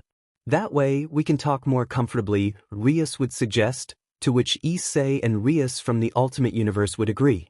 Meanwhile, I'm sorry, Chow Chow, but I think we made a mistake and brought another Issei to this universe, a man would say to a blue-haired boy holding a spear. What a twist of events, don't you think? Chow Chow would respond to a brown-haired figure standing behind him. So your men brought an alternate version of my brother, the brown-haired figure would say, revealing black wings. Apparently yes, Chow Chow would reply. Well, I think my revenge will be sweeter than I thought, the brown-haired figure would say. Just don't betray us like that idiot Valley, understood, Isaac? Chow Chow would say while pointing his spear at the now recognized Isaac, the twin brother of Issei. Back with the Isseis, they shared stories about their universes and everything they had experienced so far. So you're saying that bracelet can transform you into any species that exists in the universe? Issei from that universe would say, impressed. Well, I'm surprised that I have a twin brother and that our parents were so harsh with you, Issei from the Ultimate Universe would respond. What makes me happiest is knowing that in another universe, we are together, Rias would say, filled with joy. In any case, we should see Ajuka, maybe he knows what to do, Issei would say while looking at his counterpart. You can stay at our house, Rias would say, pulling her counterpart by the arm. We hope we're not a bother, Rias from the Ultimate Universe would say as they left in a magic circle, knowing they would attract a lot of attention with two identical girls. Though they could say they were twins, those who knew them would have to explain the truth, which would be quite tedious. Without further ado, everyone left the club except for the two brown-haired figures, who also departed in a magic circle for the same reason. Hey Issei, why didn't you mention anything about us? A voice very different from Kurama or Drake would say. I know, it's Goku, but I can't just give out my information like that, Issei would respond to one of his tenants. Well, I can say that I didn't sense any bad intentions, but what worries me is his energy. It's overwhelming, even reaching the level of Shikaku's tail, another voice, this time feminine, would say. Don't worry, Kokuo, I know he didn't give much information about himself either, probably for the same reason, Issei would reply as he reached his room. I found it amusing that the sekiryuutei of his world is a disgrace. The White Emperor Dragon would start laughing. I don't find it funny at all. Why didn't I end up sealed in him like in all the other universes? The Red Emperor Dragon would cry, embarrassed by the other's sekiryuutei. Issei, are you okay? Rias observed as Issei stared at the ceiling, looking surprised by everything that had happened. Issei reassured her that it was nothing, just a moment of shock. He then lay down, trying to calm himself. 2 days later, at the Uzumaki Uchiha mansion, the shinobi challenged Issei to show what he could do. Issei, surrounded by a purple aura, warned the shinobi not to run away. Kiba initiated a friendly duel between the two, eager to test their strength against one another.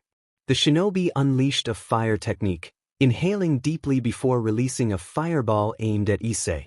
In response, Issei created an energy dome around himself. He then summoned chains made of pure energy that ensnared the shinobi. Impressed, Issei activated his boosted gear, multiplying his power significantly. The shinobi, surprised by Issei's sudden increase in strength, managed to break free from the chains. He revealed that he had learned some spells from Gwen during her visit to his homeland. They then engaged in hand-to-hand combat, with the shinobi launching a kick that Issei narrowly dodged. Issei quickly grabbed the shinobi's foot and slammed him down, but the shinobi countered by kicking Issei's arm. Issei released the shinobi's leg and jumped back to create distance. The shinobi, moving at incredible speed, disappeared momentarily before reappearing to deliver rapid strikes to Issei's body. Issei attempted to counterattack but only struck air. The shinobi swept Issei's legs, causing him to fall. Impressed, Issei complimented the shinobi's strength. The shinobi acknowledged the compliment, but Issei was determined to show his true power. He unleashed his mana, causing the ground to shatter and forcing the shinobi to leap out of the way. Issei landed a solid hit, but when the shinobi turned to face him, he saw Issei in a new, alien form. The shinobi expressed curiosity about Issei's transformation, to which Issei explained that it was his true form, albeit one he could only maintain for a short time. The shinobi decided to get serious as well, activating his balance breaker and transforming into the Red Dragon Emperor. As they clashed, their fists collided with tremendous force, causing the surroundings to tremble. Neither fighter backed down, both exerting immense pressure in their struggle for dominance. Issei acknowledged the shinobi's strength, while the shinobi praised Issei for living up to his title. Kuroka arrived, commenting on how much fun Issei seemed to be having. Rias welcomed Kuroka back, acknowledging her presence. Kuroka explained that convincing Issei to join them had not been easy, but she had managed to do so because of a favor owed to her. Rias, still getting used to Kuroka's presence, shared her thoughts with Akino, who was somewhat aware of the events that had transpired. Meanwhile, Issei and the shinobi continued their intense battle, realizing that if they didn't stop, the mansion wouldn't withstand the destruction. Issei ultimate transformed back into his human form, taking in his surroundings. Meanwhile, in another location, Isaac looked at Cao Cao and asked what they should do next. Cao Cao explained that they needed to hunt down Valley, as their spies had discovered that Arthur agreed to open a portal to the dimensional rift, allowing Valley's counterpart to return to his world. Isaac inquired if their mission was to take Arthur's sword, which opened the dimensional rift, and recover the other half of Acnologia. Cao Cao confirmed this, expressing excitement about demonstrating what humans were capable of to the supernatural world once they had the sword. Isaac smiled, thinking about how Acnologia would soon be complete. In Isaac's mind, Acnologia's voice echoed, stating that, as long as Isaac fulfilled his part of the deal, he would allow Isaac and his companions to live in peace while he destroyed the world. Isaac called out to his parents, asking why they weren't joining him to see his brother. From the shadows emerged two adults with wild smiles, who walked alongside Isaac, urging him to come see his brother. As Isaac left, he reflected on his plans, feeling a twinge of regret for not being able to take Irina's innocence, but he was confident that it would be resolved later. In the final part of The Last Shinobi, Rias and her group, along with Issei Ultimate and the Rias from another dimension, were heading to their school. Kuroka mentioned that Arthur, who had helped them enter the dimensional rift last time, was waiting for them. A blonde boy, accompanied by a girl, greeted Kuroka, stating that he was here to settle his debt. The girl introduced herself as Lu Fei, expressing her pleasure in meeting someone who had fought and sealed Loki. Issei Uchiha introduced himself as well. Issei then suggested they focus on their mission, surprising the blondes. Arthur attempted to speak, but Kuroka explained that this Issei was different, a version from another dimension. Issei Ultimate asked if they needed help, and Arthur inquired how they would reach their dimension. Issei Ultimate explained that he just needed to track someone's mana, revealing that he would be tracking Gwen. Rias understood how he planned to do it. Suddenly, a voice interrupted them, one that Irina and Issei recognized. Isaac appeared, and both brown-haired individuals felt irritation at his presence. Isaac maliciously questioned Irina about her expression, to which she angrily responded, reminding him of his past actions against her and the love of her life. Issei Shinobi intervened, urging Irina to think and not rush into a potential trap. Issei confronted Isaac, who casually mentioned he was on a mission with their parents, or rather his parents. Kaneko remarked that the other Issei was already dead, but no one had informed them. Issei Ultimate experienced a sense of déjà vu as he observed the lowly from that dimension. As Isaac revealed black wings with blue details, resembling acnologias, he attempted to attack Arthur. Arthur, sensing the danger, prepared to evade the attack but realized that doing so would put his sister in harm's way. He chose to endure the attack instead, regardless of the consequences. However, Isaac was struck by a powerful electric shock, leaving him severely burned from the high voltage. Everyone turned to see a small creature with green eyes responsible for the attack on Isaac. Issei recognized the creature and called out to it, surprised to see it there. The shinobi questioned as he observed the creature. Issei reassured him, saying not to worry. Isaac, visibly upset, shouted about how he would not allow such treatment, especially as the host of the Apocalypse Dragon, Acnologia. Buzzshock confidently declared that he could, wanted to, and would do just that, multiplying and surrounding Isaac with his energy. Isaac, feeling powerful, wondered what Buzzshock intended. Without further ado, he was enveloped in a dome of green energy, resulting in a significant electric explosion. After a few moments, Isaac appeared scorched and defeated. Buzzshock expressed his disappointment, thinking Isaac would put up more of a fight. Issei, the shinobi, assured Buzzshock that he had no intention of retaliating for what he had done to Isaac. However, two adults with brown hair interjected, stating that while Issei might not retaliate, they certainly would. Frustrated by their presence, the shinobi exclaimed in annoyance. Issei Ultimate looked at the adults, recognizing them as his parents or their evil counterparts.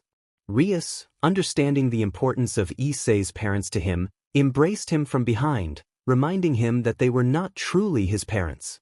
The brown-haired woman declared that they needed to punish the one who had harmed their son, while the brown-haired man suggested that he would go after the one who had left their son in such a state. The shinobi activated his balance breaker, declaring he would not allow them to proceed. Transforming into his Wells Dragon balance breaker form, Issei faced an avalanche of stones hurled at him by the brown-haired woman. He consumed the stones, returning them to her. However, she was unprepared for the energy beam that Issei Ultimate launched, which pierced through her magical shield, causing her to fall. While the shinobi battled his father, Issei reflected on how things might have been different if they had not treated him so poorly. It was because of their actions that he now had Rias, his fiancée, and several other girls who loved him deeply. The father of Issei acknowledged that, for a human, he was not doing badly as the sekiryuutei. Issei increased his power, delivering a swift punch that his father narrowly avoided. Issei expressed how he had once wondered what he had done to earn their disdain, but but over time, he had come to care little for their opinions. He launched kunai with explosive seals, which his father, unaware of their purpose, dodged.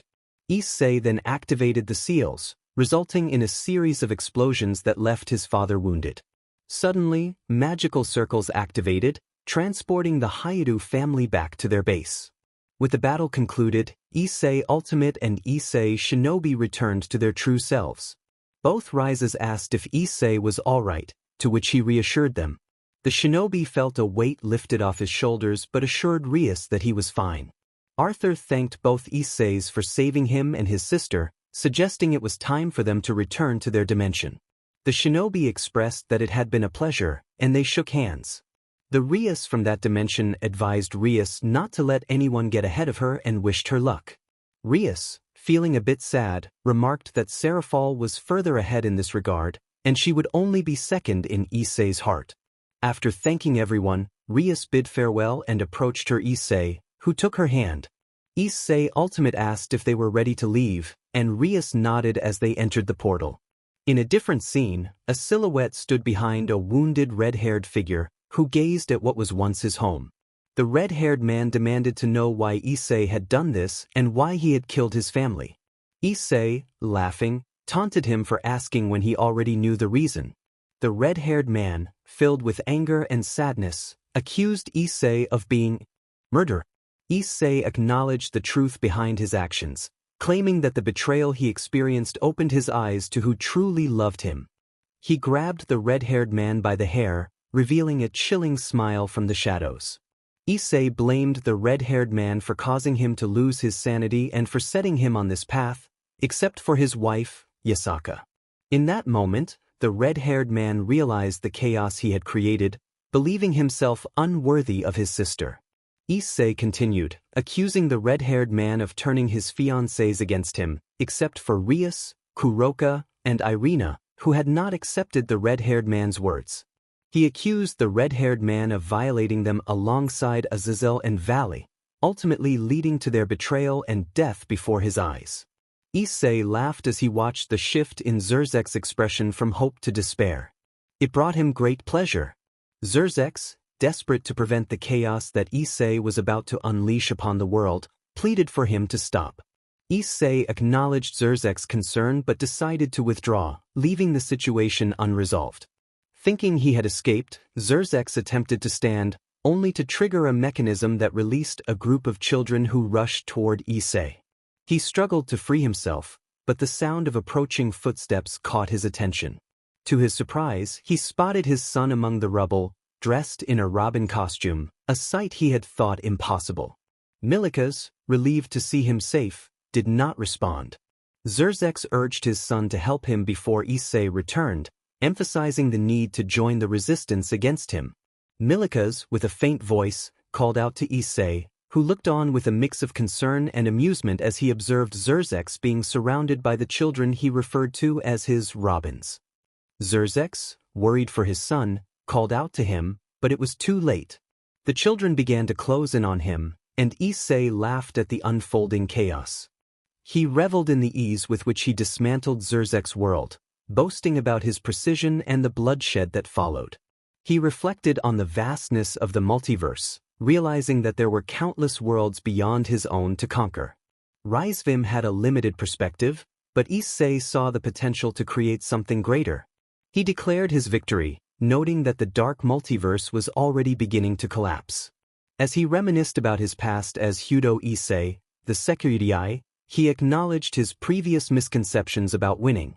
True victory, he mused, required the ability to laugh, regardless of the losses endured. The Issei who laughed was the one who always triumphed. A voice interrupted his thoughts, and Issei recognized Barbatos, who expressed satisfaction with the chaos. They discussed their plans, with Issei eager to reach the world that would harbor their darkness. However, Barbatos warned him of a new universe where Issei was not the sekiryuutei, which posed a threat to their ambitions. Determined, Issei resolved to seek out more betrayed versions of himself. They found themselves in a dimensional rift, and Issei assured Rias that he had detected the mana of Gwen, indicating a safe passage. As they prepared to move forward, Rias asked if he was ready, to which Issei confirmed his readiness. The chapter concluded, hinting at future developments and the promise of more updates to come.